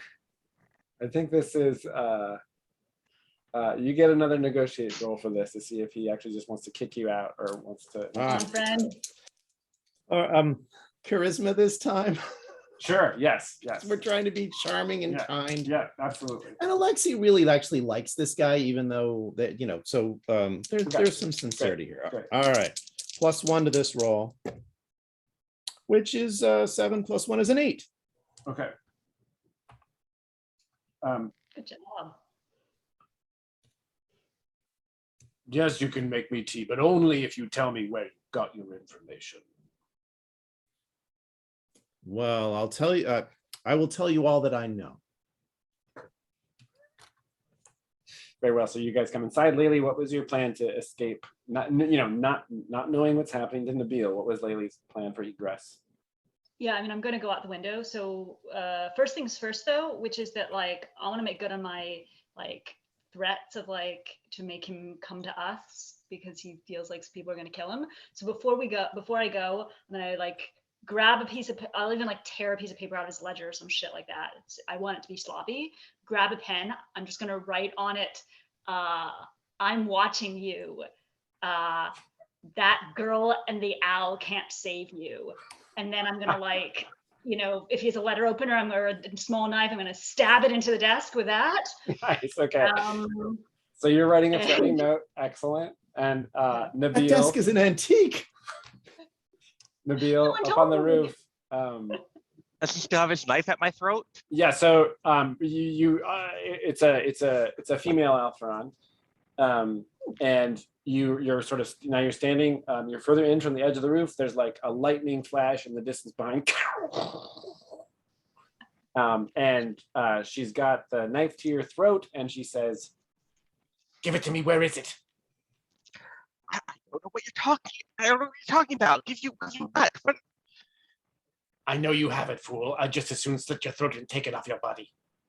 But I give you this Oh, you wouldn't chance." want to do that. What is it? What are you looking for? I don't know what you have. Blink, blink, blink. Adorable look. Oh man, let me check her. This all comes down to what her traits are.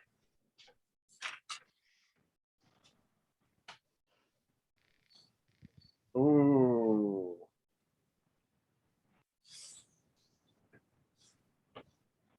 She so let me think. That you do that, you do the blink, blink, blink. She quickly pushes the point of the knife into the underside of your jaw right here, and actually cuts you, and then returns the blade immediately to your throat. So she actually like, but she doesn't. You know, she could have like cut a jugular or something like that. So she turns the tip, goes, and then returns the blade to your throat. It's a warning cut, right? Can you smell the asp venom? Can I? That cut, yes, you got a great nose. Yes. That cut was, So the Beal says yes. Yes, I can. that cut was not deep enough for it to enter your blood, but the next one will be. Hand it over. So doesn't Beal think that if he move quick, he can move faster than this lady? What is your dexterity? My dexterity is 16. Okay, and you, I mean, you're a street bull, so you're pretty good at assessing your opposition when it comes to this kind of thing. I can't believe this is not. I think this is not the first time someone's held a knife to Nabil's throat. I gotta tell you. No, it really isn't. So you're thinking your quick assessment. Okay, so this person is stronger than you, definitely. Yeah. But from the way that they just move that knife really quickly, they're also pretty fast. So you're thinking that this looks kind of. My odds don't look so good. You've met a match. You've met your match. I mean, all right. You completely outrank her in terms of cute eyes. Yes, but that's not working right now, yeah, and yeah, it's pretty dicey otherwise. Yeah. All right. Nabil slowly reaches into his backpack. Yeah. Pulls out the case. Yep. Okay, now she is just gonna grab it and run. Do you try to do anything? And when she reaches out to grab it and I get to distance, I immediately give the bird whistle. Oh, okay. But you let her, but you don't try to like physically stop her. No, I'm not gonna try and physically stop her. I'll throw a knife in her back. You'll throw a knife in her back? All right. Yes. All right. So she like pow, like you hold out the thing and it's gone. It's out of your hand. When you look, she's actually bounded. There's like a narrow wooden connection to the next building over. She's like already halfway across that. And you have a throwing knife? Yeah. Okay. And you. Yep. Let's see how that works out for me. Not so great, actually. I got a 6. This is shoot or throw with dexterity. I marked dexterity, which is not something I get to do very often. Okay, great. Okay. Yeah, so you fling it, and actually she's so fast that by the time you fling it, she's like down on the roof of the adjoining building, and your knife goes into the sandstone of that building. It sort of clips that and skitters away, and she's gone in the rain. All right. Imagine some Crouching Tiger, Hidden Dragon kind of rooftop shenanigans here. Yeah. No, the Beal kind of, is Laylee coming up? Well, let's see. Laylee's writing a note. This all happened. So this all happened like but yeah, there's a little time there. Okay, Laylee, you're done writing the note. Downstairs, you hear the murmuring of Alexi and Nabir's talking. You find the equivalent of a letter opener and stab that note into the desk. And Then she hears the bird whistle, and then she hears the bird Nabil's going to whistle. head off in pursuit. Yes. You are okay.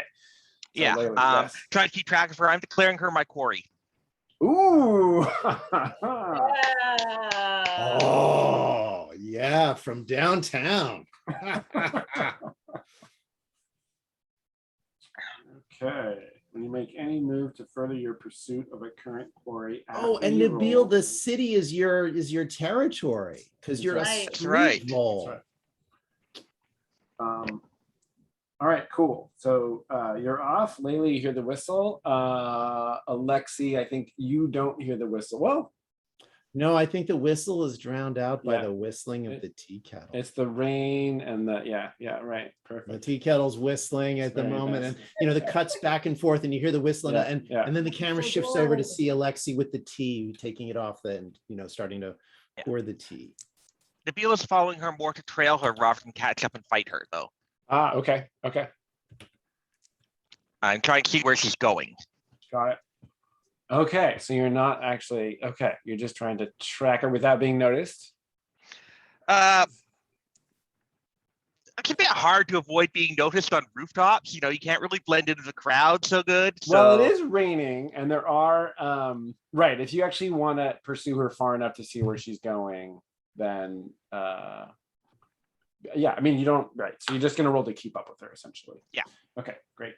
And downstairs, is Alexi doing anything in particular with a beer? Just Making the tea, talking about the reliability of the street network, and that he's going to try to really connect again to the drunk guy, and say that saving a life would help Alexi's balance the ledger. He's done some bad things in his life, and hopes to try to make amends a little bit. And so you're telling him that? yes, Okay, yes, okay. absolutely, which is honest and true. And Alexi is selling that as this was the secret. He was not being fully honest. To be sure, we hope to render this service, but Alexi was has been involved in some shady stuff in the past that he now deeply regrets, and preventing a murder, as this would surely be, would help Alexi balance his ledger. This manner of accounting is foreign to me. I wonder. It is sad that your friend Laylee thinks that I valued Vlastimir's life only to 7 kate. I hope she will understand one day that that was not our agreement. I wish someone valued my life as much. Oh, we're gonna have a little bonding moment. And so he kind of looks, he's totally in his cups, and he kind of looks down. Yeah. Like in the so you got a oil lamp going on down there, and his eyes get a little shiny there. Okay, Nabil, make a dexterity saving throw. And this will be the one roll to man, if she knows you're following it, this is to keep up, right? And then to see where she goes next.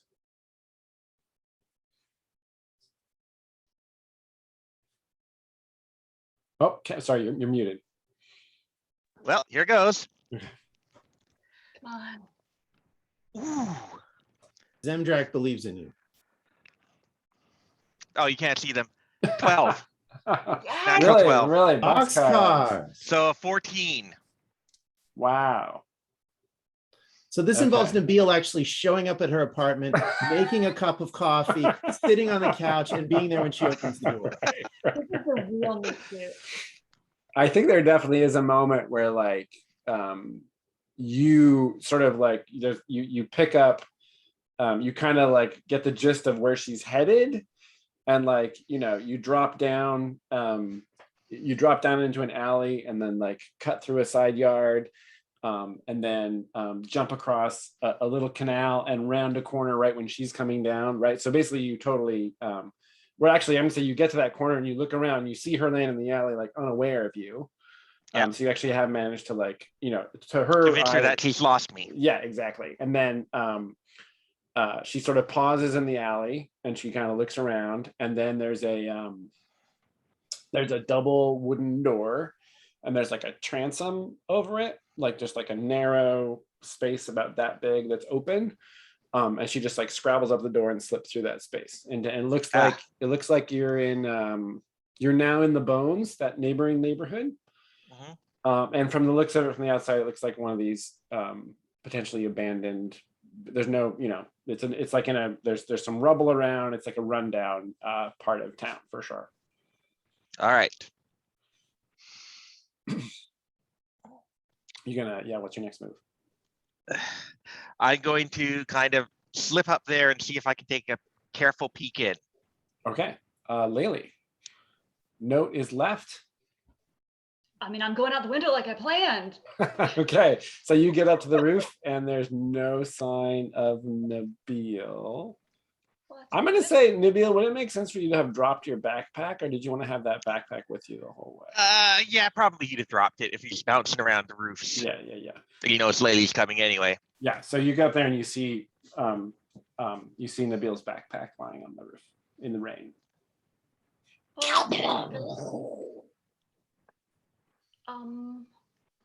And I don't see him from up here. No sign of him. Uh-oh. Does she see my I- dagger? Oh, Oh, let me think. Oh, that's good. Well, I guess Layla's gonna like make a yeah. So you're like, wait, where? And you kind of run here, you run there, and then you catch the gleam of that, and you go over, and there's a shot of you like picking up, and it's definitely Nabil's throwing knife. Uh-oh. I think I better go get Alexi, because it looks to me like Nabil has been kidnapped. Okay, Alexi, you're downstairs. So I'm gonna like knock on the shop door. You're gonna Or knock on making tea, being I'm gonna go comforting. try to get Alexi's Alexi. an ecclesiastical, sad drunk people are sort of like, he can talk to sad drunk. So, I do hear someone at the door. Would you like me to get that a beer? Shall I send them away? Who could it be at this hour, unless it is the assassin of which you speak? Let them Let's- come. Let them come. For a beer. So Alexi will get up and open the door And there's Laylee. cautiously.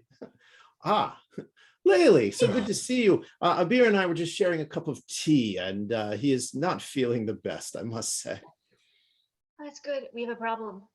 Oh, leans closer to hear the whispered comment. I think Nabil's in trouble. Uh-oh. Okay, and then we cut back to Nabil, who is trying not to be noticed as he sneaks a look in. And I also take a look around, see if I can spot any of Laylee's little street urchins around nearby. That's gonna be that's gonna be is it even a luck roll? I mean, it's raining, they're gonna be sheltered, they might. Okay, yeah, it's a luck roll. If you All right. yeah. I got an 8. Yeah. You know that there's Maybe like I know of someone who lives in this area, although he wouldn't be out at the moment. there is exactly like at the end of the block around the corner there is there's a window, there's like a what do you call it, it's like a window that sticks out from the building that it's attached to, and underneath that, and it's got like a wooden frame underneath it, and you know that one of Laylee's kid friends actually sleeps like in that space. It's like their little crawl space. All right. I built them a fucking house and they're sleeping in crawl spaces. You got these are your street scouts. They don't all stay at the house. Some of them, you need people in each quarter. That's true. Okay, I'll buy him a blanket next time. Maybe they do it. Tell you what, they do it in shifts. Okay, so this kid's they better. they like some nights most nights they sleep at the house, but one night a week some kids got to sleep in some All Each of right. these sorts, yeah. Nabil weighs his odds and Oh. decides to, before he goes to takes a look in, he's going to go down, find that kid, and tell him to go find, basically, To run go back. find Laylee. Tell them, Okay. tell them here. Okay, We're here. the kid's And he like, gives him a couple of silver kate or whatever kid rubs their eyes, gets up, and then like wait, asks in where, and then is gone, runs off into the Right. rain. And then I'll go take a look.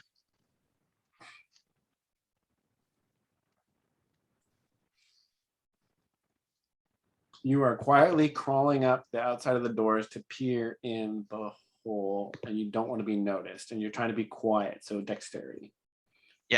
Sounds fair. And I'll settle for listening if I can't see. Right, you're gonna get up there and okay. Yeah. All right, but let's see how this goes. And 8.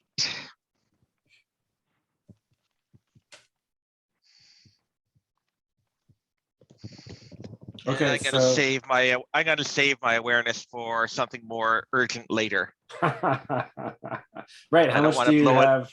I have Oh, 2 left. I you have don't 2 really left, want to okay. blow it all on this. Yeah, great, smart. Yeah, so you kind of like, first maybe your nose comes up for just a little Yeah. like exploratory sniff, musty, and then your eyes are not great and it is dark. But you do see there's like some broken furniture. There's random kind of junk scattered around. The room you're looking into is relatively small, kind of wooden rafters. Like at a Beers, there's the roof has been kind of roughly patched, and so rain is actually dripping in through the roof. And there is across the room from you, there is a hole in the floor with mud brick stairs going down, and there's a flickering light, lamplight or candlelight visible on the wall of that stairwell. So there's nobody in this room that you can see, but there is light on a lower level. All right, I'm gonna pull myself carefully over, slip into the room, walk over to the stairs, and listen.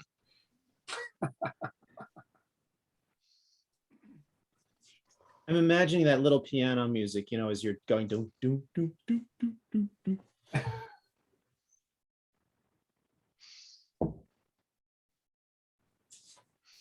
Maybe higher pitched and cuter than usual.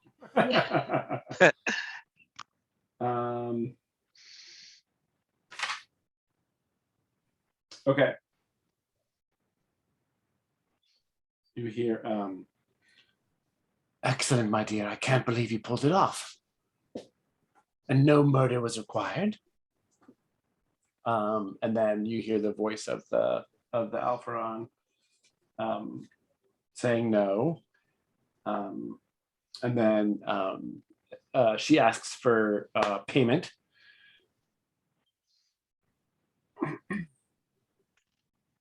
And the person she's speaking to, who sounds like a man, a human, from the timbre of their voice. Oh man, I was hoping it was going to be Sirajadeen. Another beautiful theory destroyed. I think that might have been too easy. Yeah. Munhadir is more mysterious than you think. So sorry, what did you say?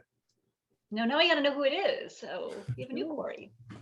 So the thief who stole the wand from you says, we agreed upon 50 kate. You have given me only 25. But you see, the 50 was for the murder of a beer. You have only brought the desired object, for which I am extremely grateful, but no one had to die. What is this, his brother? Who knows? It is better this way. No one will. It's common thievery. But will not he be unhappy with this outcome? Let him be what he will be. We have what we want. Or I should say, I have what I want, and you are 25 silver richer. So there's clearly there's some grumbling, there's some negotiation, and then the person with the money finally agrees to 30 kate, and you hear the clink of coin being handed off, and it's just You're just going to give it to her? What I do with it is not your business. I appreciate your service. I will be in touch again if another job is in the offing. And then from the shadow on the wall, you see that she's coming back upstairs. Okay, is there a good hiding space in here? Yeah, there's broken furniture and things like that. Yeah, You I can gotta totally- hide in here. I gotta hide out of sight of. Okay. I think at this point, the street kid arrives back at the shop, like panting.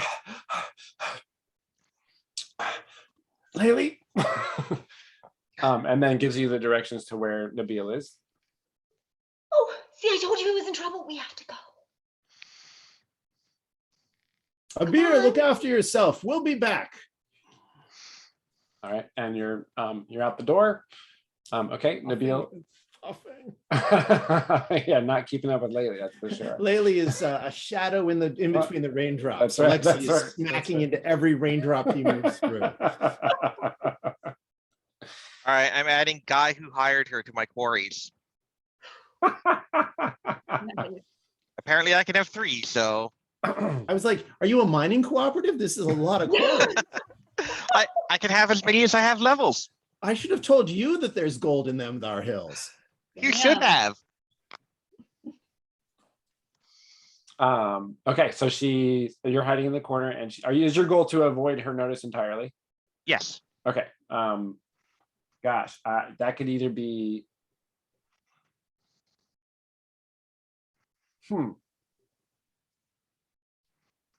I think you could either do dexterity or wisdom for that, like to just like totally. All tune right, in. I'll do dexterity. Okay. Then, since I have a 16 dex. So I got a 5 there. That's not ideal. Oh no, sorry, 7. It's 7. I forgot my +2 dex. So With your okay, so It's 7, yeah. 7. Okay.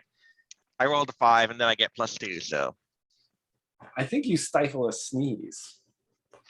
It's Right. Dusty, It's- a cute little sneeze. Yeah, it's pretty dusty in there. And so I think you're like hunkered down in the corner, like totally still. It's dark, and there's just like that kind of thing. She stops and looks over in your direction, and so she's just kind of hesitating there in the middle of the room because she thinks she heard something. What do you do? well, best thing to do in this situation is nothing.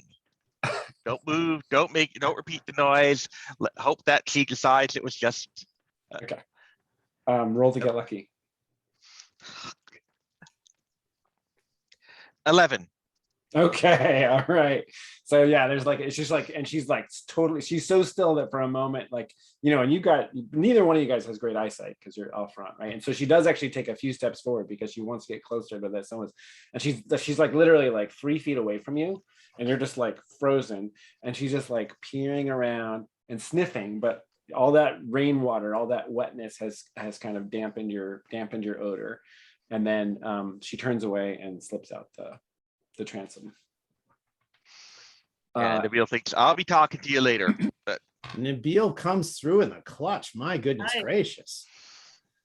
When you guys, so Alexi and Laylee, you get to the corner of the street the kid directed you towards, and you look around the corner, and Laylee, at the very far end of that street, you see a small figure, kind of like an Alfred-sized figure, kind of disappear off to the left around a corner.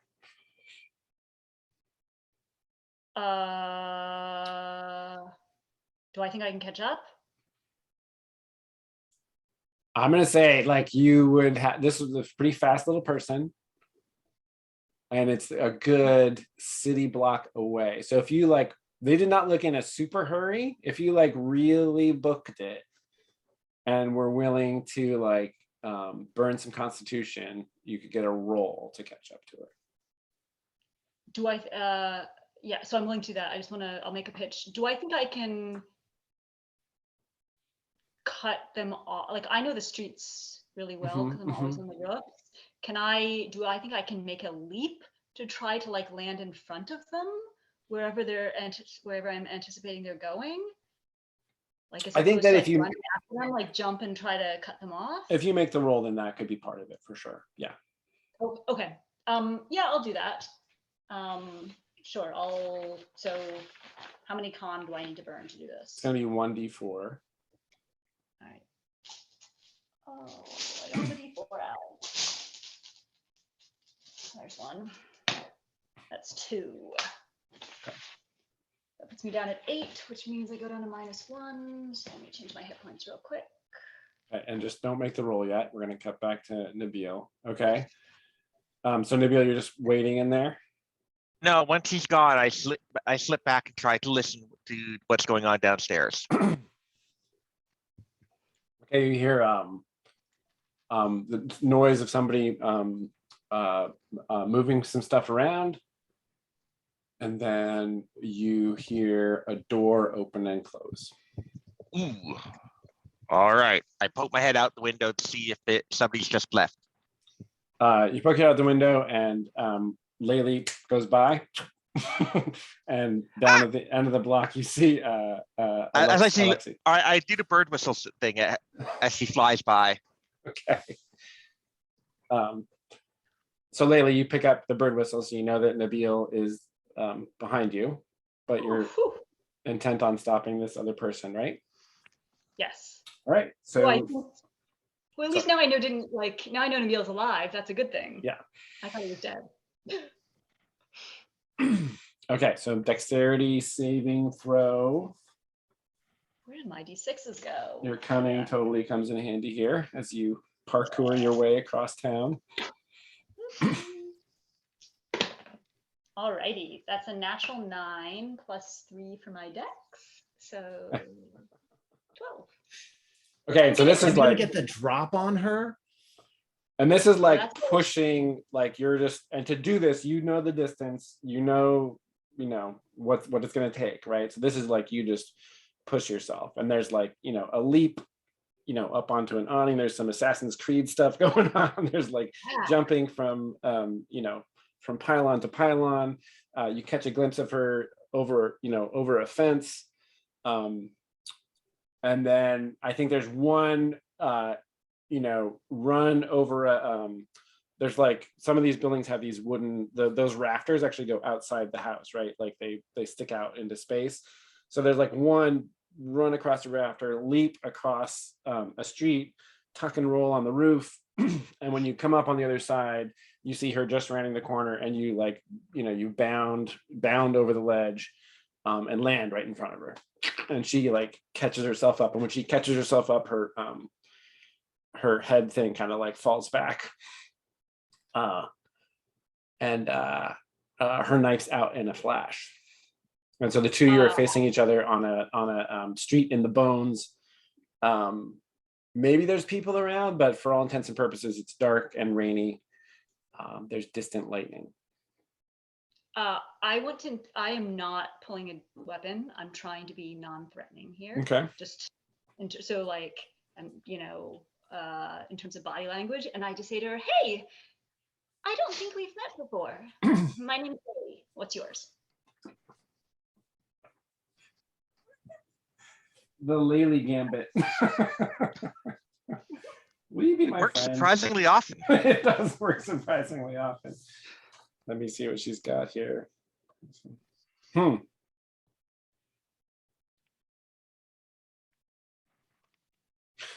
No, we haven't met, but I know who you are.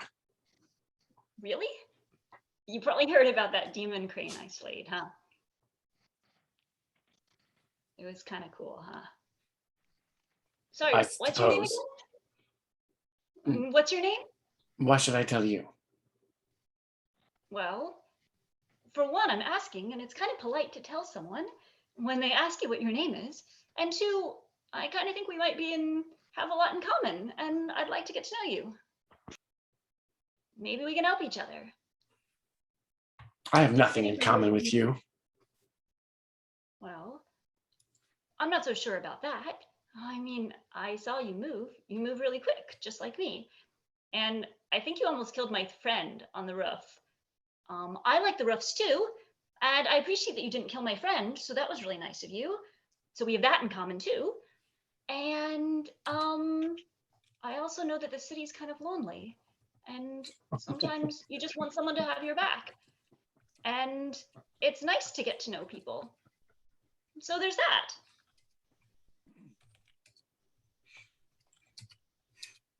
Okay, so this is not even a roll. This is just to like basically disarm her, like emotionally, right? Like she's totally got her armor is up. This isn't to like be best buddies or anything. This is just to like actually find a chink and get her to like see a potential for light. So go ahead Exactly. and negotiate. Can I make a suggest? So can I make a play for like, I took this, I think I mentioned when I leveled up, I wanted to take like deception or something. Deception is like a, Yeah, instead of disguise. yeah, And this is kind of the stuff that I was like thinking about, this like weird, like, yeah. manipulation that Laylee But does. are you trying to deceive her or are you being honest? I think it's a combination of both. I mean, I think Laylee knows that she's manipulating her, and I think Okay. half of that shit she's saying is manipulative, Okay, and half okay, of the stuff, like the city being lonely, is sincere. got it. Great. Yep. Anyways, that would just let me spend cunning. So sorry, what am I rolling? to You're negotiate? rolling charisma, or you can do intelligence to appeal to her sense of reason. But it sounds like you're appealing to her like her sense of loneliness. This That's is like a totally charisma. Yeah. Yep. Oh no, there goes my dice. Sorry. Oh, there we go. So that's an 8 plus 1 is 9 with my charisma, and then I'm going to spend a point of cunning and push that to 10. Okay. And what would you say your goal is here? Like, what are you trying to short term? Like, what? Yeah, I want her to. I don't want her to see me as a threat, and I want her to talk because I want to try to get information out of her. So, like, I'm trying to get her to drop her guard a bit and not see me as a threat. Okay. So she does not run away. So you've succeeded in getting her to drop her guard a little bit, and you definitely caught her. You know, she was at the very least ready for a fight. So she was not expecting this, but she's not running away. So you've got her there. You got her attention, and she's listening to you. And we're cutting back to Alexei and Nabil. As I look out, do I see somebody exiting who? I mean, I didn't see the guy, so I can. Yeah, no, they were on basically a cellar level. Oh, okay. So the door, you know, that the door that he left through must be connected to some underground space. All right. In that case, I poke my head out and wait. I see Alexei there? Yeah. So I gesture to him. Alexei follows, wants to help his little and little in, you know, just the diminutive sense, not in attempting to diminish Nabil's tremendous abilities. Alexei's right there, following whatever Nabil wants. Right. Alexei's got it. So Nabil says, somebody stole the wand from me. I've traced them here. She handed it off to somebody else, by the way. She got completely ripped off. They only gave her 30 kate for this thing, but that's been going around at 200. And the guy who got it from her has gone down there and is through that door. Ah, under the surface of the earth. Touch his claw. Let's get him. All right, let's go. So so you're gonna go the way. Okay, so to let Alexei into the building, Nabil has to lift the bar off the interior door. Yep. So there's like that. The doors open. Alexei enters in out of the rain. And you descend into a cellar that appears to be from the size of the paving stones. It's like an original Ajat foundation, right? So there's like. Oh wow! And can we leave the door ajar so in Sure. case a colleague comes by, they will clearly see one door in this street is actually open? Yeah. Yeah, I expect so. Yeah, you can leave the door ajar. And there's a little table. There's the smell of so there's no light here. The light left with the guy, right? So he must have like a lamp he can carry, because you can smell Nabil can smell the oil that was burning, the smoke. And there's just the one door out of here. And when you open that door, it's pretty much pitch black and there's no sky or starlight. So at this point, it's too dark for either one of you to proceed and see anything. But when you open up that door, it is you hear the dripping of water, so it's leaky, but there's a cold passageway extending into the blackness. What do you do next? Alexei can get a light going. He's got a lantern with him. Nabil, I mean, Alexei can see pretty well in low light situations, but it's pitch. So I don't know if you have Alexei's got a lantern, but not like a candle or anything, because it would involve. Let's take the lantern. I can trail him. Okay. Yeah, so Alexei will get the lantern lit, and we will proceed like the Scooby Kids. Okay, so lantern's lit, you hold it up, and it is a kind of a rough passage. There's some Adjat masonry, some like packed earth, there's some wood used to support things in different areas, and there's like trickles of water coming down from outside. So it's a pretty ramshackle underground passage extending into the distance. So the two of you start to make your way down there. I assume with Nabil kind of in the front and Alexei holding the lamp high to light the passageway. Okay, great. Laylee, back to you. And I don't know, I'm worried about my colleagues now. But we'll see what information she can get. So I see her. I mean, you can put down your dagger if you want. I'm not going to hurt you. It's okay if you keep it too. I know that sometimes these things are scary. Anyway, I think you might have attacked my colleague, a little guy. Really cute, big eyes on the rooftop back there. I'm hoping that you can tell me why. I'm not mad or anything. I know that sometimes we have to do things because you gotta eat, you know, but I'm hoping you might be able to tell me why. Why do you care? Well, for one, he's my friend, and so I like to know when people are targeting my friends. And another, well, I'm wondering if it's connected to that guy, that merchant, Abir? I know that there's a hit out on his head, and I'm trying to figure out who's behind it. Did you take that job?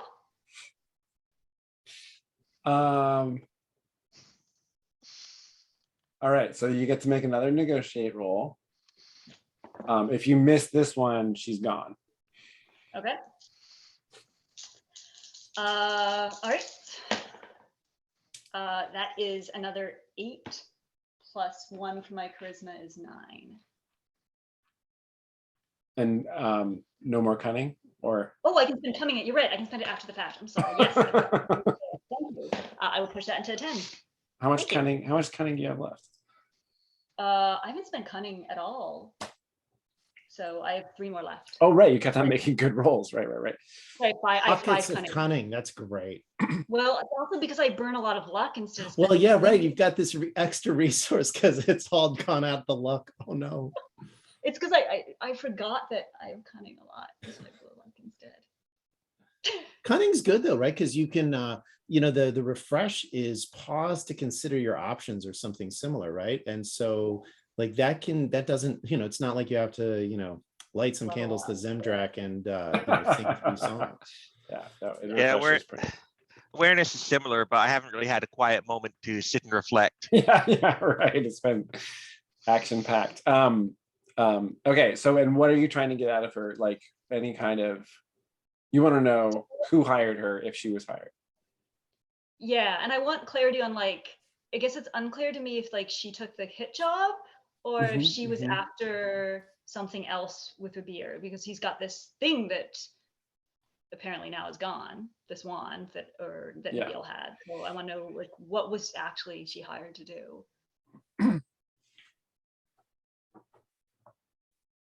And Do you now thi- I'm like wondering, like, yeah, did she take Hakima's job? Do you God damn think it. do you think I'm a fool?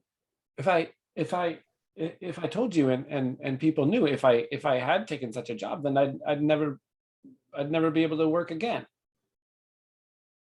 Just friend to friend. I mean, I'll tell you that I know about the job because I considered taking it because I think that guy Beer is sort of an asshole. But then my friend said that killing him was wrong and that, I mean, they said that maybe I should reconsider and try to understand what was going on with the hit against him. And so that's why I'm looking into it. I have no opinion about him. He's just another merchant making money by selling useless things. Well, then so it won't matter if you tell me if you were going to kill him or not, or if you were just, or were you just interested in that thing he had? I wasn't interested in it. Somebody else was. Well, who?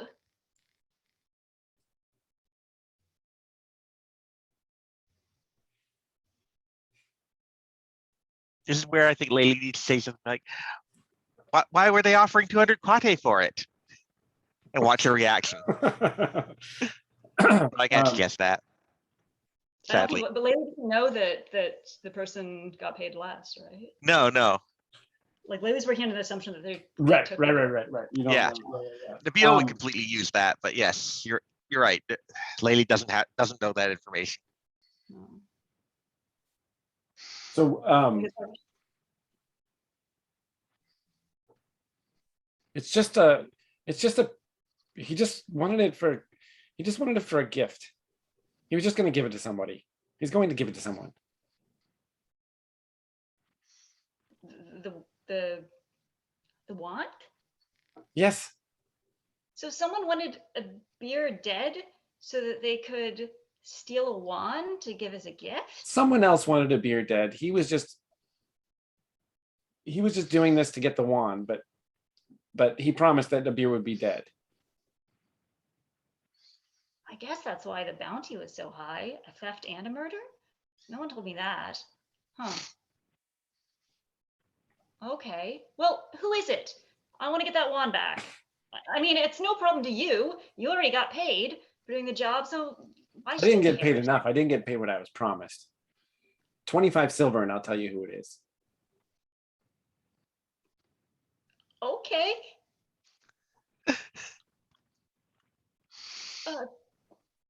Okay.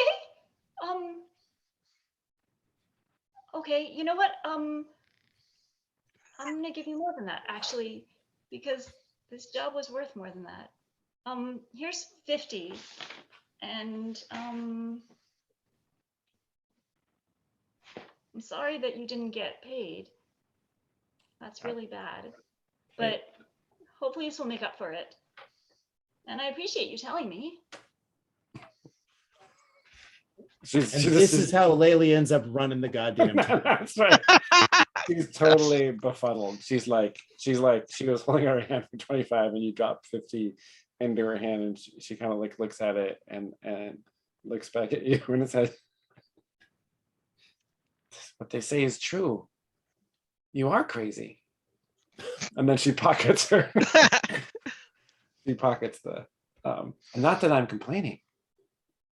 Tufail El Waziri.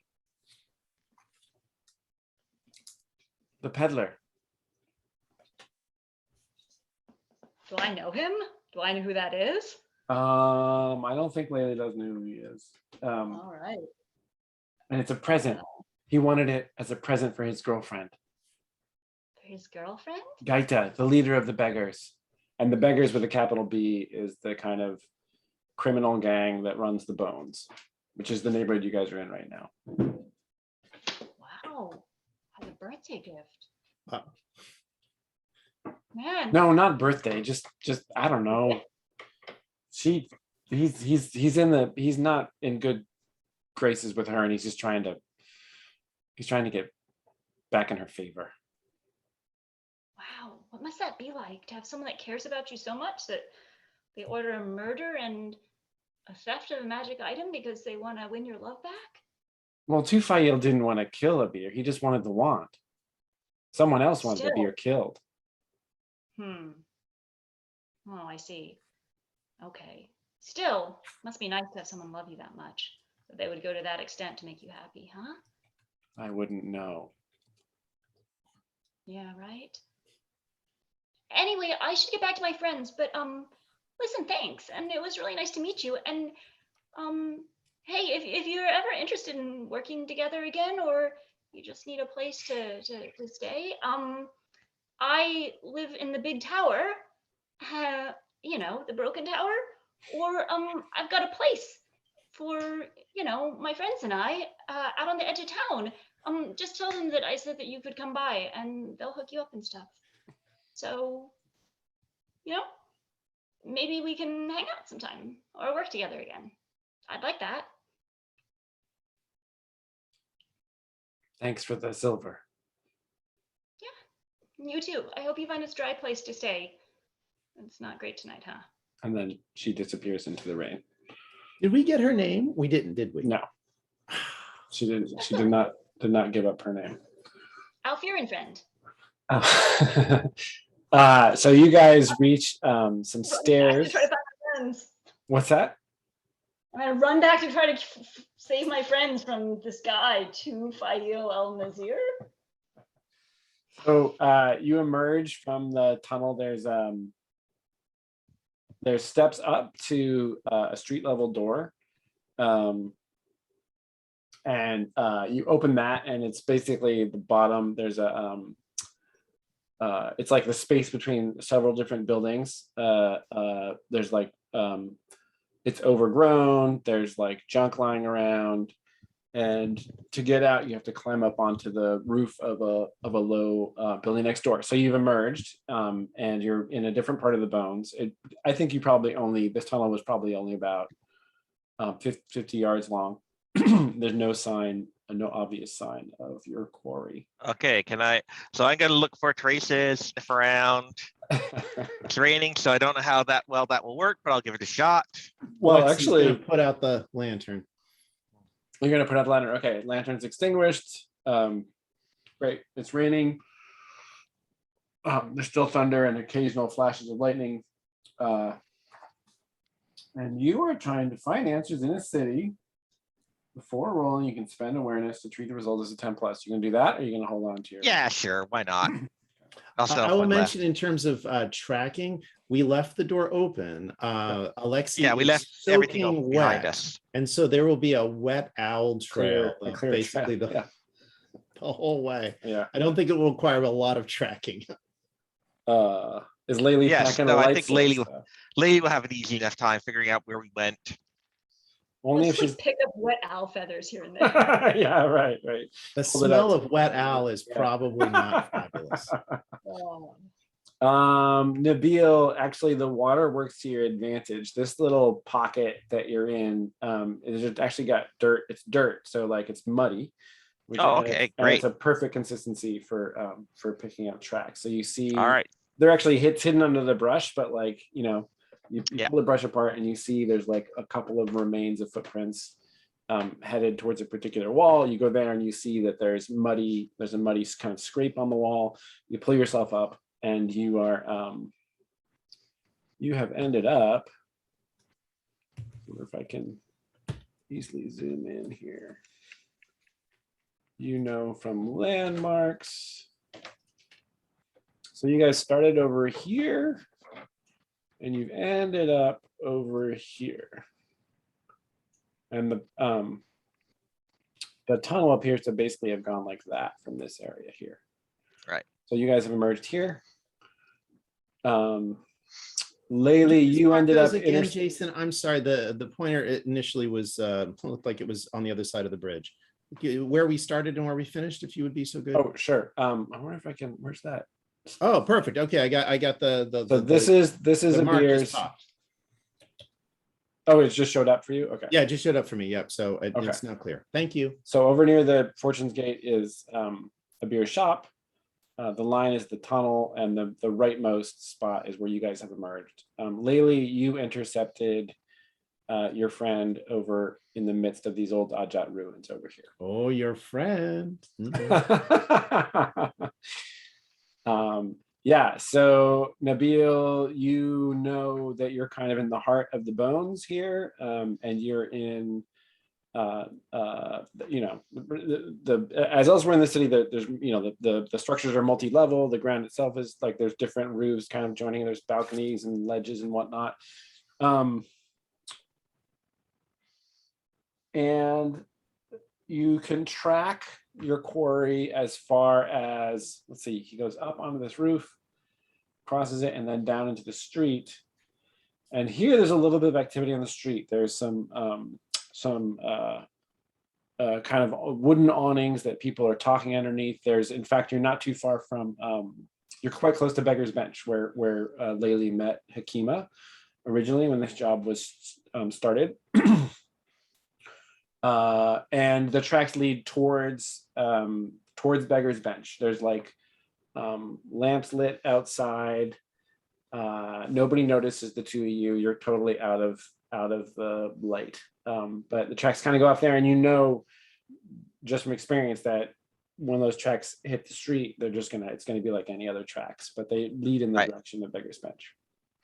All right, let's head that way then. Okay. Alexi's right behind you. Layli, you found your way back to the spot where you last saw Alexi. The door's open, you go inside.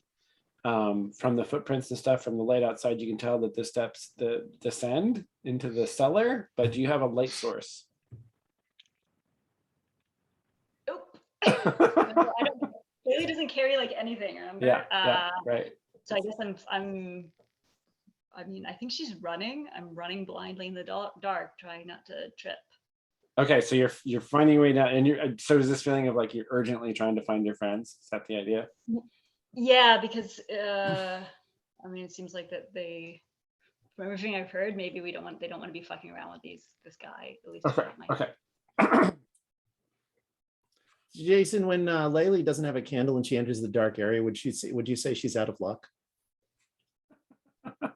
I'm so sorry, Beth. Forgive me. It was right there. Boo! Out of luck. Yeah.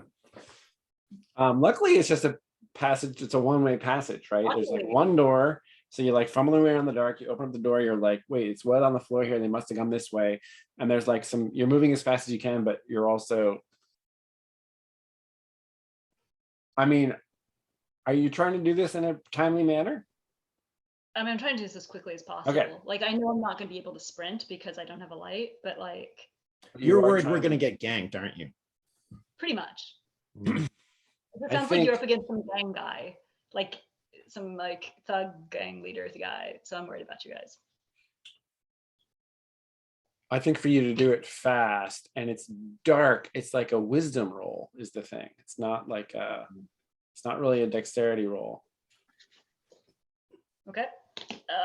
So that's just a straight roll then for me. Wow. Jesus fucking Christ, man. That's an 11. All right, great. So you're slipping through the darkness there.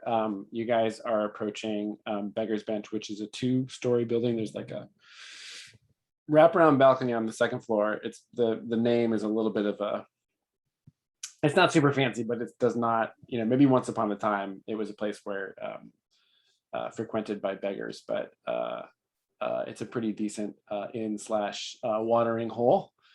And there's it's active on this rainy night. There's warm light visible through the windows. There's a few people standing around outside. They're like, ha ha ha ha ha. Somebody like slips and falls in a mud puddle. It's that kind of scene. And an owl and a vole walk into a bar. No. Are you going inside? Yeah, I think so. Yeah, absolutely. If Nabil's going in, Alexi's right behind him. Alexi has noticed that his colleague has got a little cut there in the light. Yeah. In fact, I think there's probably, it's not like, it wasn't like a gusher, but I think there was enough where like the blood, the rain washed the blood down and stained a little bit of Nabil's. And Alexei says to Nabil, Zemdrak is with us, my son. We are all children of Zemdrak, and Zemdrak is here with us. We will prevail. Okay, so you guys walk into Beggar's Bench. Yep. Laylee, you pop up out of the hole just in time to see the tail feathers of Alexei go around that corner into the inn. Oh man. Is there a way that I can get into the inn that's like not the front door not being seen, so I can provide them with like sneaky cover? Yeah, of course there's a way. Like upstairs windows, back doors, something. So you're like gonna that? case the joint to look for a good way in? Yeah, I mean, I'm not trying to be too precious here because I feel like there's a time thing. Like, is there an upstairs window I can get through? Great. Like, Okay, so you're just going for the first obvious. Okay. yeah, like I'm worried about them. I'm not gonna like break into someone's room when someone's And you're not worried about being seen. Is that fair to say? Oh, there are a lot of people around here. It's a, you know what? know, No, sorry. not here. No, I'm not. I don't think I'm gonna actually waste time here. I'm just gonna go. Like, I'm not gonna worry about being seen. I'm just okay. gonna, So like, the quickest way in is that second floor balcony, which there's open doors. There's people out on the balcony, so you could just like pop up there and go in that door on top. yeah. So I will vault up there. Okay. And So then you're- kind of like, yeah. So you're making your way in that direction.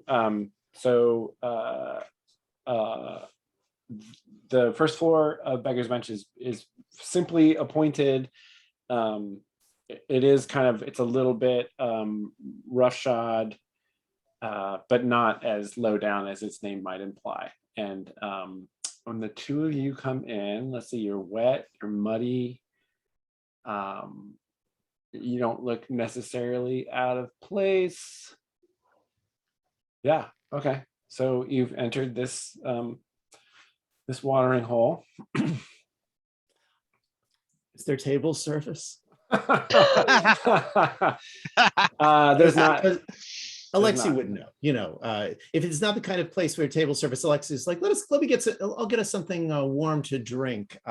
Wait here, and Alexei will go up and give Nabil a chance to either sit down somewhere or sort of case the joint in a way where Alexei's clearly the moving person who is talking. Oh, pardon me. Ah, yes, something warm for myself. Okay.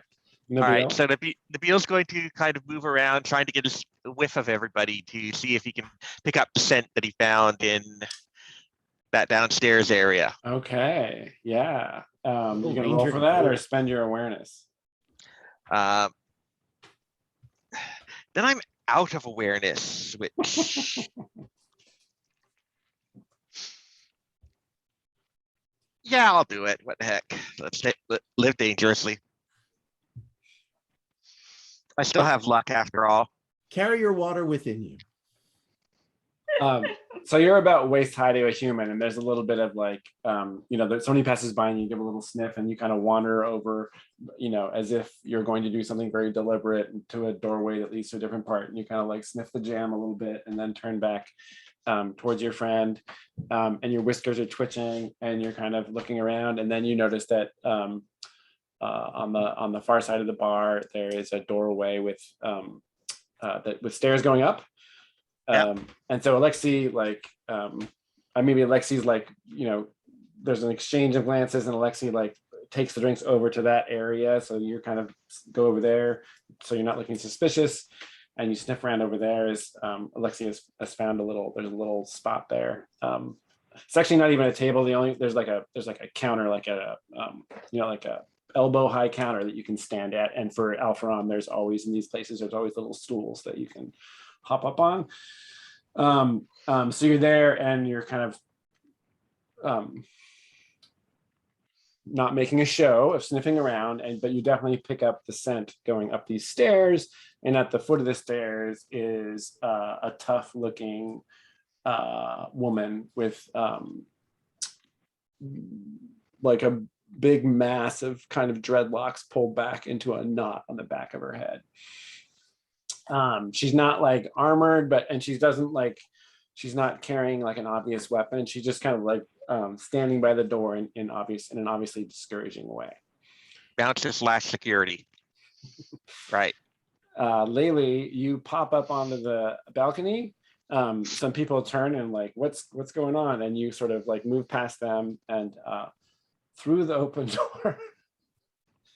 And this, you've entered a kind of medium-sized room. There's like, it's not super fancy, but there's like, but it's a place that's got stuff in it that makes it pleasant for people to be there. You smell incense. There's kind of draperies hanging from the ceiling to kind of change the interior space a little bit. There's like cushions. People are sort of lying around drinking. You get the impression that like in this kind of scene that somebody kind of like appearing, maybe looking unusual out of nowhere is not so weird. It's not like you're busting in on some high class thing. It's kind of a party scene and it's a little rough around the edges, so you don't look totally out of place actually. So you walk in and that's the immediate environment. There's a couple doors out of this room. People kind of like, you know, definitely like look at you as you come into the space. What do you do? But my friends aren't up here. That's right. Okay. I mean, I do a quick glance around the room. If they're not here, like, is there only, I mean, I'm trying to find them, right? Yeah. So there's a one door opens in, like you peek, there's one door that's open and there's like a landing and stairs going down. And then there's another door immediately to the left of that, which has another kind of like tough looking bouncer type person kind of hanging around outside of it. Uh-oh, okay. I mean, the easy thing first, it seems to be like to kind of peer over and look downstairs to see if they're down there. And then if worse comes to worse, then we try the door with the bouncer. Okay, so you step out of the landing, you take a quick look down the stairs and you see Alexi's feet from that angle. You can see Alexi's feet on the ground floor down there. Ah, okay. Oh, that's cool. Yay! I guess I whistle like a bird. Which I am now regretting. Alexei will stand up with his mug of warm something or other and approach the bouncer and say, excuse me, my friend has just called me up there. She's right there at the top of the stairs. Yes, we're invited. I do the adorable mouse eyes look. Wait, I don't. No. You, and she points up at Laylee. Get down here. Oh no, sorry, someone's calling me over there. Just let them up. And then I'm going to disappear into. We're supposed to be there. And as I disappear into the crowd, I'm going to call. Come on, you're missing a great time. So this guard's not gonna let you just walk by. Oh shit. She steps in front of the doorway and is just like shaking her head at you. But I know now we have to figure out how to get into. Yeah, there's always the usual just sneaking in. Well. Bribery works too, usually. Yeah, if no one is, if it's very clear yeah, that nope, no one that's is, like doing it up, I'm gonna go bribe if no one else is going to. no. Alexi's going to take a swing at the bribing. You know, people of the earth. Alexi's going to. Oh, I am terribly sorry. I think you maybe dropped this. Huh? And then what is this? How much are you dropping? Alexi's got a half decent wisdom and lives with the poor folks, so he probably has a sense of what the roughly going rate. But I'm going to guess 5 silver pieces. Don't want to be gross about it. Okay. But I mean, if you tell me it's at the going rate, it's going to be more, you know. No, I think 5 is enough to cross someone's palm to get you through a door. If this person, you know, is not loyal to their employer, so roll to get lucky. All right. Here we go. Big money, big prizes. Let's not look. Oh, that crack die. Great. Oh, whoosh. Yeah. No. Nope. And nope. That's yeah. Nope. That's a 5. -1 is a 4. Okay. I'll point out that if Lexi had not multi-classed, his luck would have been back up to 10, but it still would have done it. Oh. Oh shit. Oh, well, we Yeah, pay for these things. in Tempting all the sorts. fates. Yeah, yeah, yeah. So she actually, yeah, she just like looks down at the money and looks back at you and is like and just like, you know, Yeah. not Oh, not no, taking my it. mistake. Yeah. My mistake. Yeah, yeah, yeah. Laylee, you're upstairs. Your friends are not coming up. I mean, I'll take a go at this.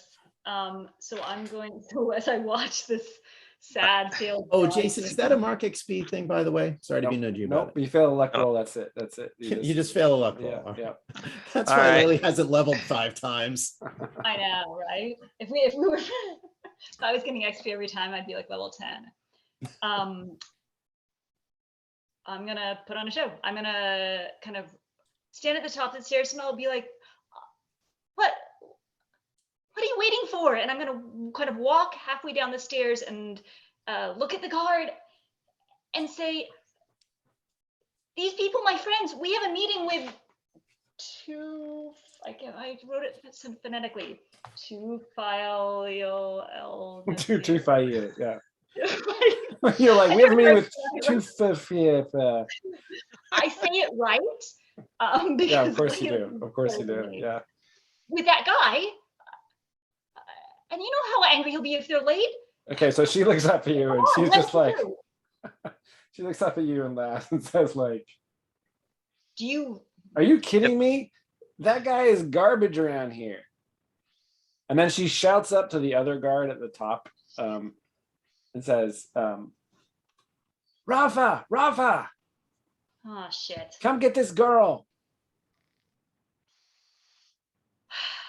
I'll catch up with you guys later, okay? I gotta deal with this. What? I told him this because I don't want to get dragged out of here by a guard. So Yeah. I said, I'll catch with you guys later. Be right back. And then before I'm gonna try to like vanish into the crowd upstairs to dodge this guard. But before she starts yelling, I think when it's clear that it's going south, I think Alexi's got to move to try. Before she starts yelling, I mean, it goes Oh, south when it's she's clear yelling. she's not buying it, right? Yeah, but the way it's clear is she calls to the guard upstairs. Ah, okay. I gotcha. mean, well, Laylee made you waited for Laylee to make the play, and then Okay, it's like, I'm with you. forget it. So maybe she can say, forget it, and maybe at that moment, Alexi does this thing. Yeah, so maybe Okay. she doesn't quite call the guard yet. great. What's she gonna The do? wrong name. I should have gone with his girlfriend's name. Yeah, no. Alexi's going to say to Alexi's going to attempt to invoke and is going to tell the guard that this is no trouble. You will let us pass. The power of Zemdrak compels you. You don't need to see our identification. Little Jedi accent. But how does it fall into your domains? Earth and music. I think that's a good question. I think the goal is we are trying to recover this item from a beer, this treasure that was plundered, and Zemdrak's not a theft god. We're trying to make right this balance that was But that's not healing the earth, though.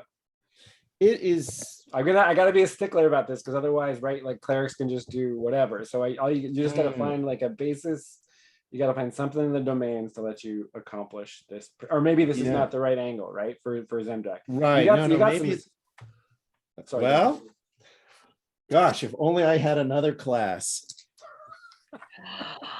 Are you gonna inescapable venom this person? What was that? Are you gonna inescapable venom this person? Oh goodness gracious, no! I mean, but Najima's hindering pyramid is actually the spell that was prepared.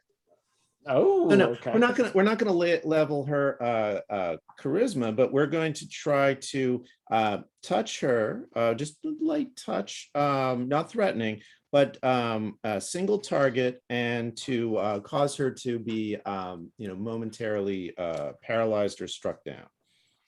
Maybe just a momentary stumble and weakness. for allowing you guys to pass. Yeah. And a chance to say, oh my gosh, I think she's hurt. She's passed out. Okay. Got it. Great. Right. So I'm looking at this grid and I'm thinking touching, single target, duration, I guess 1. And is this minor? I would say so, yeah. If it's just like a temporary, Yeah, just like a momentary weakness. let me just, sorry, I didn't have the playbook up, but I'm sorry, Jason. nope, I got it now. Okay, your touching is 0. It is a single target. Yeah, so that's power 1, and that'll give you, I would say, duration 1. So it would be a temporary. All right. And what's the how do you cast the spell? There's the speaking and the gesture and you touch her, but what do you actually say, or how do you invoke the arcane forces? Oh, it is saying actually, and this is the overlap with Zemdrack. It's actually a little tune. There's a There we go. musical phrase that Okay. says it's actually not very long because it's a short duration kind of. There's not a huge amount of power. Yeah. For the bigger power stuff, It's a the longer. songs are longer. Yeah, But this is a short little 4 or 5 note thing that Alexi says more musically than you would expect. Okay, great. And this is where he thinks the overlap with Zemdrack is. So this is going to be, he burns the 1 power that he has for Mhm. this. And then it's, yep. And so I think it's -1 for his intelligence. Nope, it's not an intelligence modifier. It's modified by any excess power that you have. So Oh, you have no excess power, so it's just 0. oh, that's fortunate. I was worried that the intelligence was going to hammer us. Okay, so oh, I see. Yep, cast spell. Fantastic. This is neat. It's a neat system for this class. Here we go. Oh, an 8. The spell, vacuity, the spell works as intended, but you forget it and may not cast it again until you rememorize it. That's the one I would have chosen. Well, that's actually very convenient. Oh my gosh, first spell cast, yay. And All right. And you touch her and say that thing, and Nabil's like watching this go down, like what and exactly Alexi's happened? like making a little feather move that Nabil should go up the stairs while All right. Alexi's like, As Zemdrack wills, I suppose. mark her friends, she is but hurt. And but the thing that happens when you touch her and she like is looking you right in the face, a point of light appears above her head, and like and it's the same color as the pyramid that trapped you guys on Witch's Hill, right? Like it's the same, Oh yeah. the same spell that Vonda cast on you guys. So just her head, like this pyramid just goes around her head and then fades almost instantly. So it's like this quick kind of vector graphic pyramid appears around her head, and then she just kind of like stumbles and falls on the steps. All right, Lexi will try to like ease her fall so she doesn't actually hit her head, and just like calls to the guard upstairs. She's not doing well. Something's happened. Please help us. Help me. Calls out to the guard upstairs. Yeah, I think so. And stays with her. And stays with her. Yeah, I Lexi. see. Well, Okay. hold on for a moment. Let Nabil get upstairs before you call out Yeah, the I think guard upstairs. Nabil's already up when he does. Yeah, I think. All right. Yeah. So Nabil and Laylee are in the room. There's only about a half a dozen people in this room. It's not like a huge crowd. There's pillows and all that stuff. There's been this commotion on the stairs. The guard up there, their attention is already drawn. Alexi calls out. The guard passes Nabil. Nabil, knows how to be inconspicuous and get out of the way. So the guard has been drawn away from that door. And while they're doing whatever they're doing upstairs, Alexi's hustle is he's actually going to take out the genuine healing herbs because he's got 1 heal left in his heal kit, and tell the bartender quickly brew a tea with this. These are our healing herbs. This will help revive her. Great, excellent. That's going on. Okay, Nabil and Laylee are in the party room. All right, I assume we do a quick exchange of notes. Actually, when the one thing I want to do is when the guard walks away from the door to go deal with Alexi's shenanigans, I want to just like see if I don't know if like the room we're trying to get into is locked. I don't know if there's anything like that, so I'm just gonna like slip my hand in her pocket and just see what's there. Let's see. No pocket. And no key ring. So the door does not appear to be locked. There's no evidence this guard has a key on them. Yeah. Oh, perfect. Then there is no need to put myself at risk. And then there's a I- whispered exchange of information between the two of you. And Somebody then we can offers you the hookah. Oh. The hookah is held up to Nabil. Nabil takes a puff and passes it over. Yeah. I think Laylee's really excited. It seems like a very Look, he interesting looks environment. surprisingly comfortable for the tiny little boy-like mouse he appears to be, but Soaking wet, slightly bloody. not the first time. We'll make ourselves comfortable while we wait for Alexi, I guess. I don't I know don't if think he's Alexi's coming coming. up. I think I don't think Alexi's he's coming. Yeah, I playing the think part. Lexi's downstairs for the playing the duration. part. He's Yeah. Yeah. gosh, what do they call it in football? He's red dogged. He's taken out the Yeah. blockers so you guys can get to the end zone. Yeah, but I can I? think we- But is this little hookah moment enough for me to reset my awareness? Like a calm moment. Calm, Ooh. Oh, deep inhale. yeah. Let the stress Yeah, flow. yeah. Okay. Yeah. I think somebody's like, oh, what happened to your jaw? Some like, slightly high, very Yeah. caring person kind of like notices that you've been hurt. And yeah, so you're sitting back on one of these cushions and you're taking a moment to recharge. Yeah, you may do so. All right. I think we might want Alexi's muscle for this. If we're just gonna bust through a door, I don't think there's not gonna be any sneakery happening here. So you guys are having that conversation, you're strategizing Yeah. about what to do. we don't want to get Alexi. If we're just gonna walk in there, I think he's planning on healing the guard, though. I lean sort of over the like look down the railing and see if I can catch his eye. And be like, If there's a pleading look, Alexi will give the bartender quick. You make a tea, give it to her. I have to see what's happened there, and it's kind of fluffing off. And the herbs smell. If the bartender's ever had any kind of healings, like it definitely smells like medicinal tea because it really is. Yeah, right. It's the real deal. Alexi. And Alexi's gonna hustle up and excuse now me, upstairs. Okay. Yeah, get up there, and he's there and ready. And the argument I'm going to pre-make, by the way, Jason, is that Nabil has been injured because of this guy and this plan. So if we're actually face to face with the authors of that, Zemdrak will have vengeance against one who has wronged his faithful acolyte. Okay. so look, I think All hail what we need Zemdrak. where we need to go is in that room there. I'm assuming that there's at least 2 people in there. The guy whose name I can't pronounce and his girlfriend, Daita? Gaita. Daita? Gaitah. Gaita. Oh, gee, I Gaita, wrote D. yeah. That's great. Gaita. So I assume there's at Yeah. least 2 of them in there. Let's go. Open and go. I'm right with you. right. Zemdrak will preserve us. We're just trying to get the wand and then get out, right? We're not gonna Exactly. No. There have been enough shenanigans this night to last us for several days. If that's the case, do you want to go in the door and I'll go in the window? And while they're distracted by you, I'll see if I can grab the thing and then get out on the roof. Sure, love it. Alexa's right, happy to be first. I'll through back the up door. Lexi. I'll wait for a distracting noise. Oh, Shouting, Well- screaming, that kind of thing. Yes. Yeah, that kind of thing. Good luck. Don't die. So Laylee goes out and onto the roof. Is that right?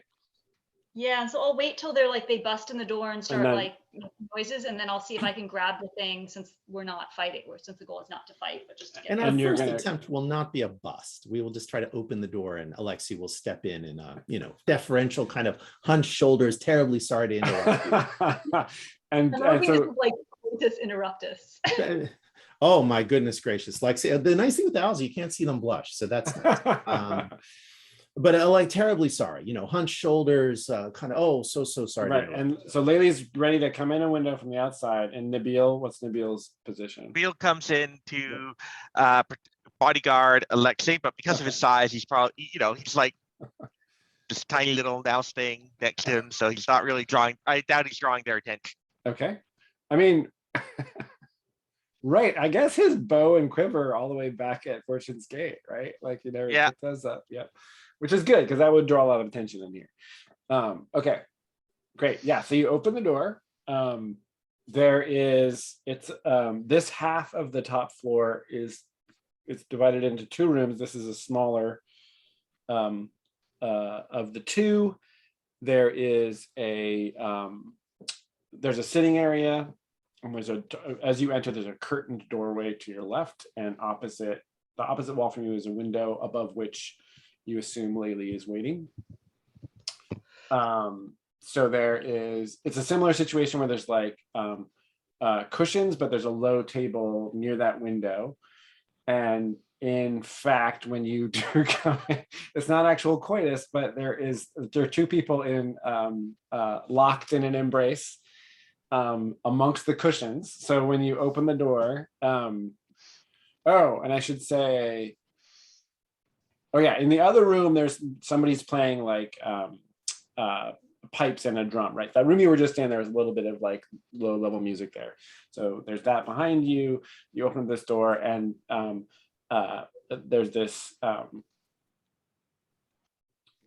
the two bodies rolling around on the cushions. One of them like waves for you to go away. Do we get Is to either see? of them the guy that I followed? You don't know because hasn't spoken. Oh, but about the scent. Oh, well, in here I it's like assume there's like human pheromones are very strong right now. incense, and I will tell you it's a man and a woman, and so if one you might assume. Oh, and the wand case is on the table. Great. Alexi will just grab the wand case and we'll get out. We'll leave. Let's go. Yeah. Yep. You don't need So sorry. Commotion downstairs. We've got it. We'll fix it. No, No actually, worries. while Alexei is doing that, Terribly Nabil will slip it because I probably higher decks. Oh, fair enough. Oh yeah, so Probably better. Alexi's distracting, and you're gonna grab the thing. Yep. Okay, We're just out of there. No harm, no foul. But you do have to roll for that because that you're moving into the room and you're distracting Yeah, them. fair, and then- fair. Okay, so Nabil, you do get to add +1 because of Alexi's help there. All right, that's a +3. So Ooh. wish me luck. I may have to burn some if it comes down to it, but no luck. No amount of luck is going to save me from that snake eyes. Oh my God. Oh, All So right. you get to mark dexterity. Yeah. I do. For somebody with 16 decks, I'm almost up to 17 at this rate. And Alexi's gonna try to invoke and put him to sleep. Oh, okay. Ooh. Because Um, again, this is vengeance. Nabil wasn't killed, but he was bleeding, and this is a disablement, and yeah. So Alexi's just gonna, the power of Zemdrak compels you to invoke and put them both under. And it is at least restorative. We are getting back the thing that was stolen. Yes. That we Yeah, stole. but you guys, Zemdrak is not about objects being stolen. We've established that Zemdrak is about the earth. Oh yeah, but we and that's a totally good point. The argument I'm making is this is vengeance against certainly this guy. But Zemdrak is not the god of vengeance either, right?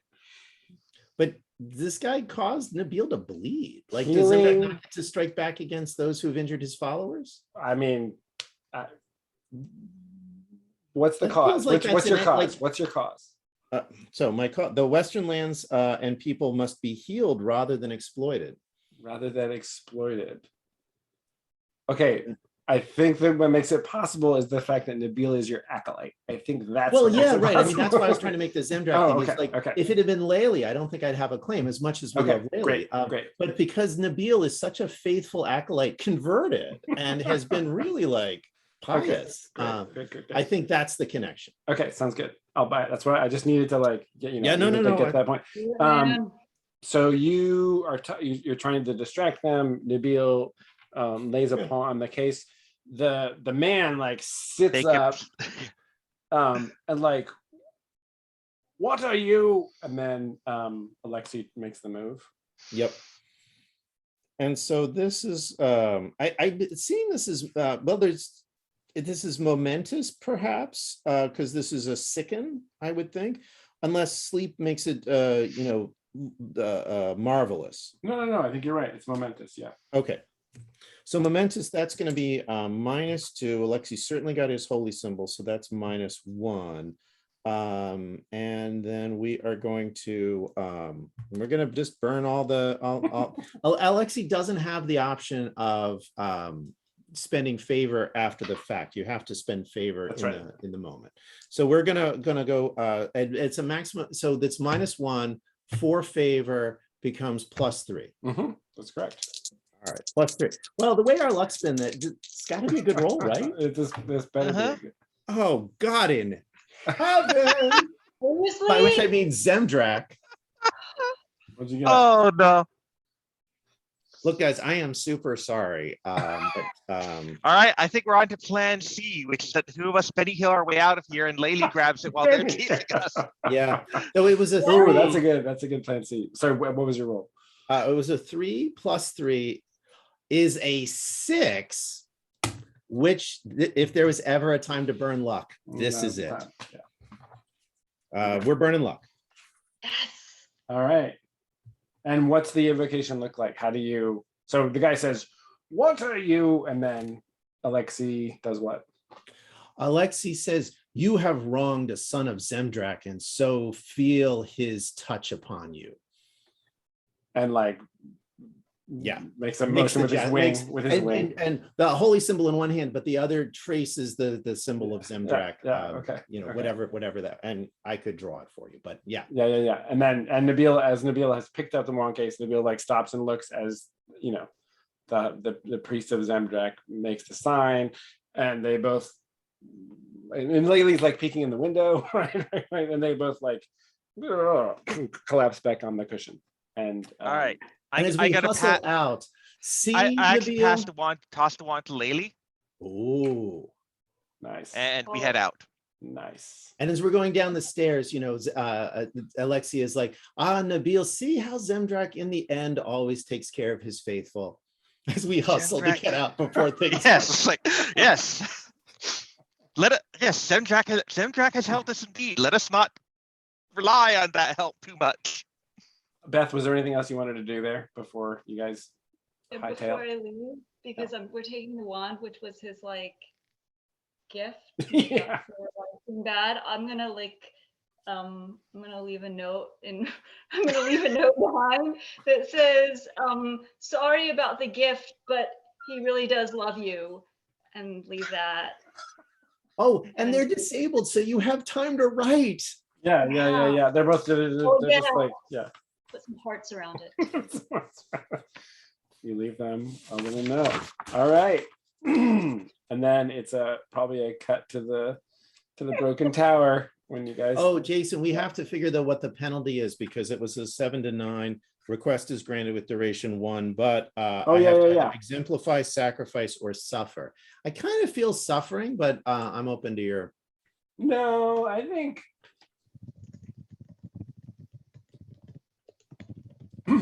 So. This is what I'm thinking about Zemdrak, and as judge, you kind of end up being in the role of the deity, right? And obviously it has has to line up with your conception of the deity. But I kind of feel like, because this is having to do really of the world of people in civilization in this town, and it's about this kind of interpersonal drama stuff. I mean, you are trying to help a beer and keep a beer from getting killed, but I kind of feel like it's pushing it a little bit for Zemdrak. So I think he's going to demand, it's going to have to be a sacrifice. Oh, okay. Yeah. And I think what would be a worthwhile sacrifice. I mean, I think straight up money is a good sacrifice for Zemdrak, because silver comes from the earth, right?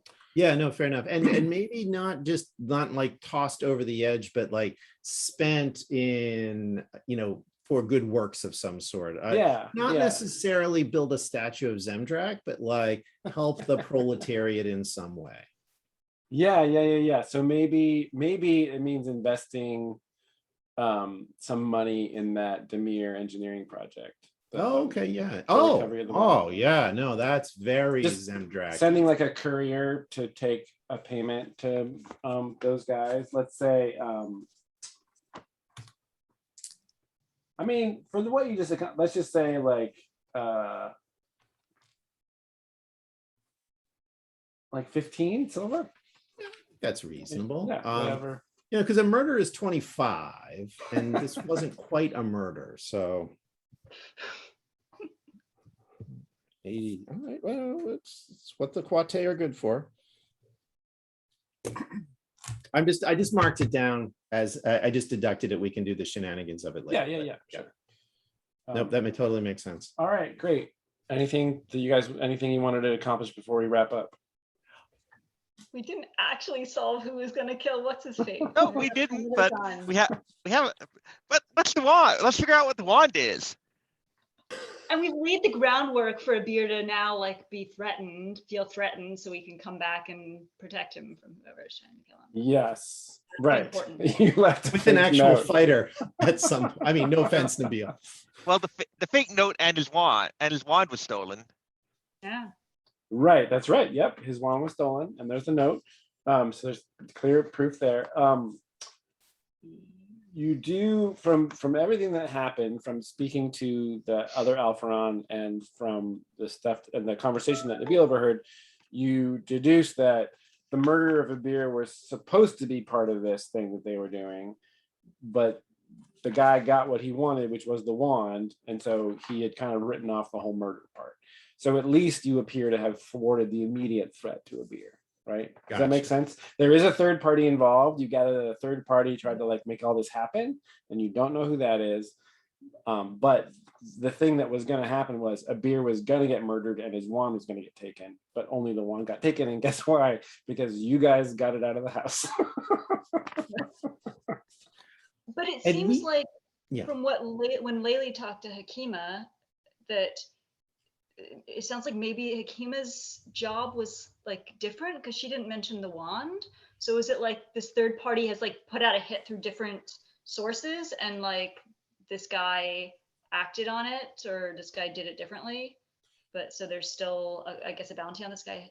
I think that next day or soon after, your street team comes back with news because you sent them out to gather information about Oh, yeah, Hakima. right. And what you gather, what they've learned is that Hakima was fired essentially after she had her conversation with you.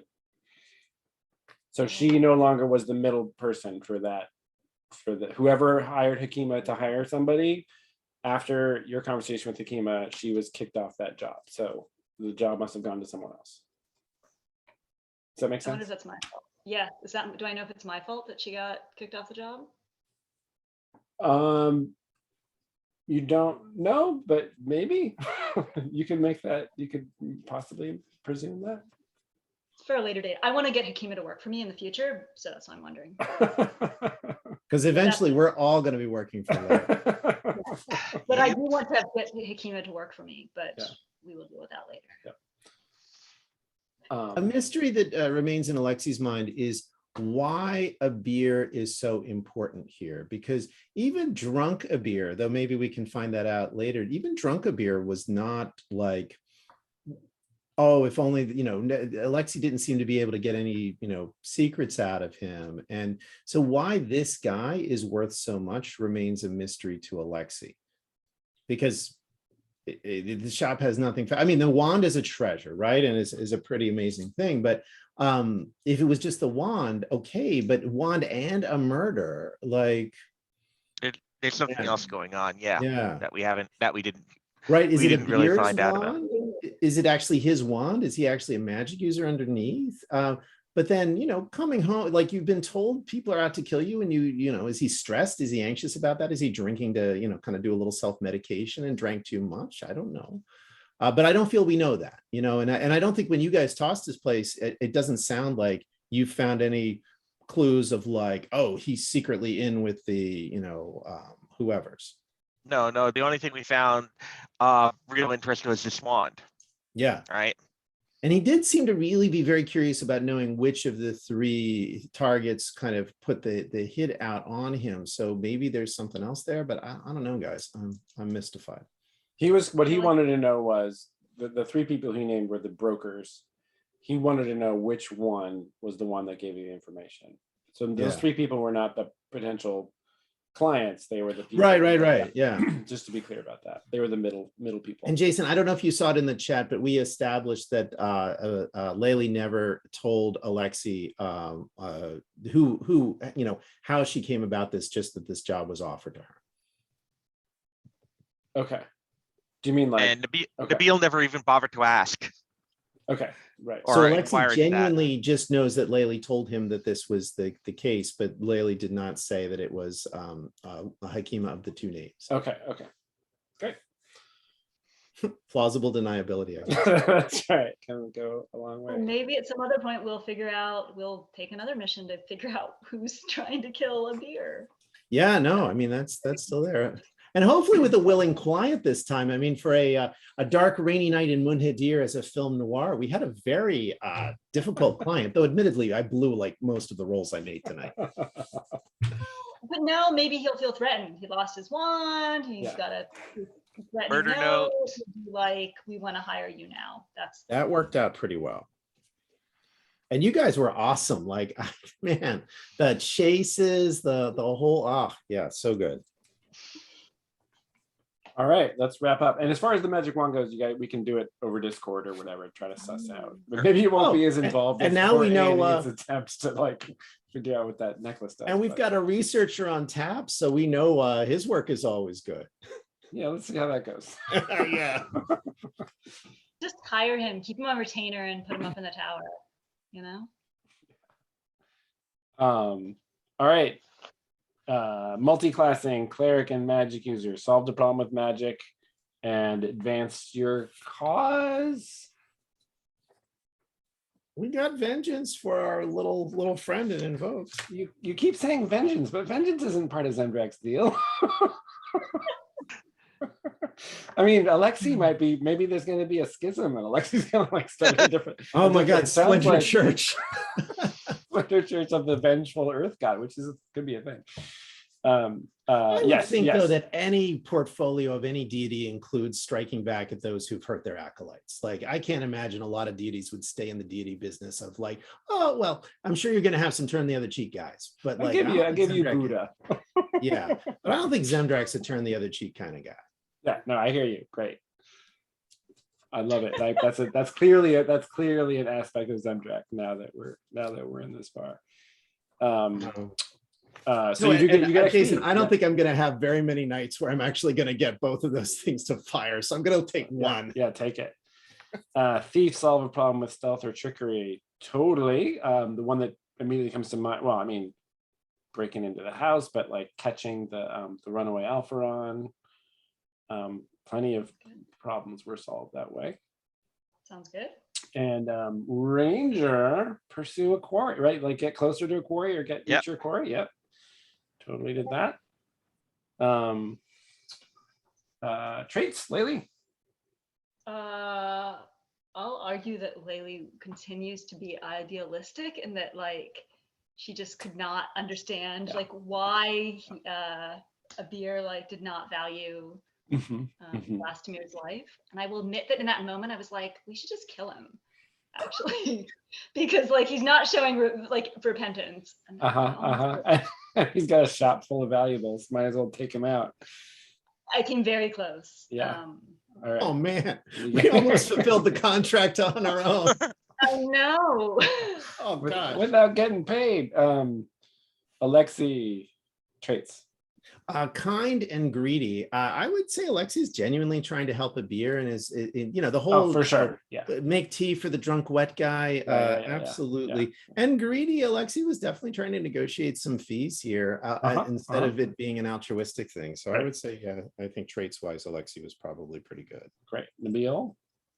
Pious and ruthless, and I don't really think there's a good moment for either of those two things in this one. You threw a knife at a lady across a dark roof because she just took something from you. Like Yeah. that felt pretty ruthless to me. Like you could get somebody could get hurt. Yes, but that's it. That's it in a fight, right? It's not real. Like ruthless is like no pity Oh, or compassion. You're saying it was in and- hot blood yeah. rather than in cold Yeah, blood. yeah. Yeah, So no, I- I take your point. Yeah, no, I think Kevin, I appreciate your sticking to that. Yeah, Holding I mean, yourself to that standard. Yeah, like I think it requires a little bit more than just, oh, I got into a fight. Right, right. You gotta like be given that opportunity and to really be ruthless about it. Yeah, Yeah. great. Alignment, Laylee. Advance of personal interests. Yeah, I mean, I feel like Lily always does that. I will specifically say that like she is trying to make amends with Isan, which is what she did at the start of Oh, yeah. Wait, but she Session. doesn't have to. She doesn't have to make amends. It wasn't her fault that he didn't get a wolf, right? No, that she's trying to make amends for like him getting, she feels like she let him down. And part of him getting him a gift is like trying to like make amends for doing something that made him upset. Oh, right. That part in the. I'm sorry, I forgot about that part in the water where. Yeah. Oh yeah. Right. Yeah, that was a real moment. That's why he's got But a. beyond that, she's trying to like recruit more people to her gang, obviously, with our little Alfier friend. Okay, soon. great. Yeah, Alexei? Laylee is always closing. You know, she is always closing. Gotta be hustling. Alexei, Alexei neutral. So Yeah. two things. One, the balance of the thing was stolen and the thing was retrieved. but not returned to its owner. Well, this is Not why yet, it's it not might be. good. You know, so there's a selfish element there of like, oh, what is this going to be? But Yeah, also okay, for yeah. Alexei's own goals, actually keeping a beer alive does feel for Alexei like squaring some of the bad things that he has been a party to before the campaign started. Okay, And Jason, is it cool if I like? I don't want it to be necessarily public knowledge just yet, but can I throw some like seeds at you that if you want to like incorporate into things later on? Yeah, for sure. 'Cause I've got it all worked out, at least mostly about what I think Lexi's background. Okay, yeah, for sure. Definitely. Let me know. And Nabil's alignment. Neutral. Oh gosh, you guys. Neutral Selfish folks. Neutral party. Yeah. So I mean, you know, in terms of personal goals, well, he did this mostly because Laylee seemed to need help, right? So trying to help Mhm. help his friends now that he's found people who actually treat him as a friend. I think. And I will also add that this is the first time I've really felt like the ranger got a quarry that he pursued to the end. Do you know what I mean? Yeah. Like Yeah. you actually chose a thing and went after it, and you got him in a room full of pillows. Yes. Caught up to your quarry. So great. And it is kind of the classic Western trope, right? Like the outlaw gets caught in the second floor of the saloon and Yeah. like, you know, except we drew on him with the power of Zemdrak. we but, just put him to sleep and then yeah. we'll be taking. I'm hoping the sleep includes not really being very clear about what happened, you know, that maybe they just wake up thinking they all got very, very badly drunk. Did you make an exciting discovery? You got this wand. There's a whole plot that you were starting to uncover. So yes, overcome a difficult obstacle. Yes. Acquire some memorable booty. Yes. Yay. Plus, I really loved saying by the power of Zemdrak compels you. Like, that's probably the thing I enjoyed the most. Yeah, that was great. All I right. loved Laylee's like cutting them off at the pass and Nabil's sort of keen nosed hunting, and that Nabil handed over you know, when the knife was at his throat, he handed over the wand, because I think that's exactly the moment, you know, and you know, I loved it. Yeah, I I was was thinking so about it. It's happy like with no, there's no way Nabil is dying for this thing. Wow. Yeah, no, that was really, totally. that was really Yeah. smart, because I was like, I hope like Well, it'd I be was also exciting thinking if Kevin Kevin can't rolled, lose. but I hope Kevin doesn't roll, because Yeah. I don't want another. I don't Kevin want can't Nabil- lose two characters. Like that is just not. I That can. happened. Oh, I can. Last year, if he'd still been alive, he'd have totally gone for it in that moment. But Nabil, Nabil's more street smart than that. He's not going to get himself killed when he sees another option. And I love that the dagger was poisoned actually, because that made total sense, built her character up, and then just raised the stakes of like, oh, I can take 1 to 4 points of damage, but oh, it's an inventive blade, and that Nabil can actually smell the venom because he's Oliphant. that- And that's that- really nice. Like that Oh, it really did, like yeah, wove the tension around that. It did actually change. It did really affect my decision there because it's like, okay, it's poison. That's probably gonna get me killed. Fine, here's your wand. Oh, and But it was Jason, I very don't know if much you- Nabil figuring he could either track her down or, fight her get her when she turned around, right? Rather than Yeah. rather than getting stabbed. What were you gonna say, Beth? I was saying one thing that I meant to mention at the time, but I totally forgot, is when Alexi was having that like tearful conversation with a beer. Can I pitch that was them like keeping company? Oh, totally. Yeah. Ooh, yeah. All right. Yeah. So the role will be whether or not a beer remembers it the next day. Oh yeah, totally. I never said that. Show me where I signed that I contract. don't know what you mean. All I right. have So no we friends. learned some really interesting stuff about like the deep inner person, like inner life of a beer. So Well, and Alexi's been trying to cultivate him as a source for a couple sessions now, so I Yeah. don't think it's Yeah. a terrible idea. Jason, is this a roll against charisma? It's just straight up. No, It's no just modifiers. a straight up roll, no modifiers. oh, Oh, we're besties. It's a 10. Yay. So you each get a bond with the other. Oh, yay. So a beer is going to wake up and remember that somebody took care of him last night. Yeah. So one thing you have figured out is that he lives alone. There's no Yep. family. And definitely from the way he was talking to you, once you got him talking, he's clearly lonely. Oh, So yeah. I wow. think- matchmaking shenanigans, Alexi. Matchmaking shenanigans. Who now? Convert This him. is the question, Laylee. Who are we going to No. hook a beer up Convert- with? Hmm? Convert him. Bring him to Zendrak. Convert him to Zendrak, but then like Oh. he's got to get a friend somehow. So who do we Yeah. know who we could like get him to hook up with? Yeah, we yeah, gotta. look out. There's a very big Yenta thing going on here with Alexi. I'm here for it. And We're Laylee, gonna it's like find- Oh yeah, no, totally. that's Yeah. the shingle you're going to hang outside the broken tower, right? It's going to Yeah. be like Yentas of Matchmaking. nudity. Two less lonely people in the world. How can we heal that? And should have that's put how something Laylee's gonna about- take over the town. That's The right. lands must be healed, and so must broken hearts. There we go. That's the business card. Oh, but that would be like a love god. Oh man.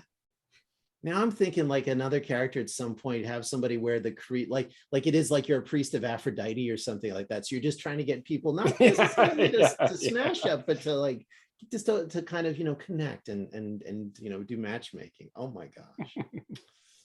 Find him a Well, girlfriend. we'll bear thinking on. We got to think about this one.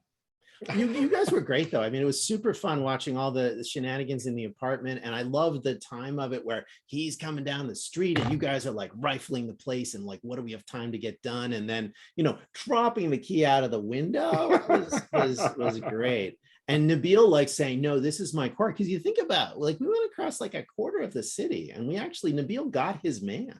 Like that was strong. That's true. That was because of Nabil that you tracked him all the way to. Bigger Yeah, because Spanish, for otherwise we sure. would have just Yeah. lost out. All right. Thanks, y'all. It's always you. a Thanks, pleasure, guys. Yeah, great pleasure. It was super fun. See you next time.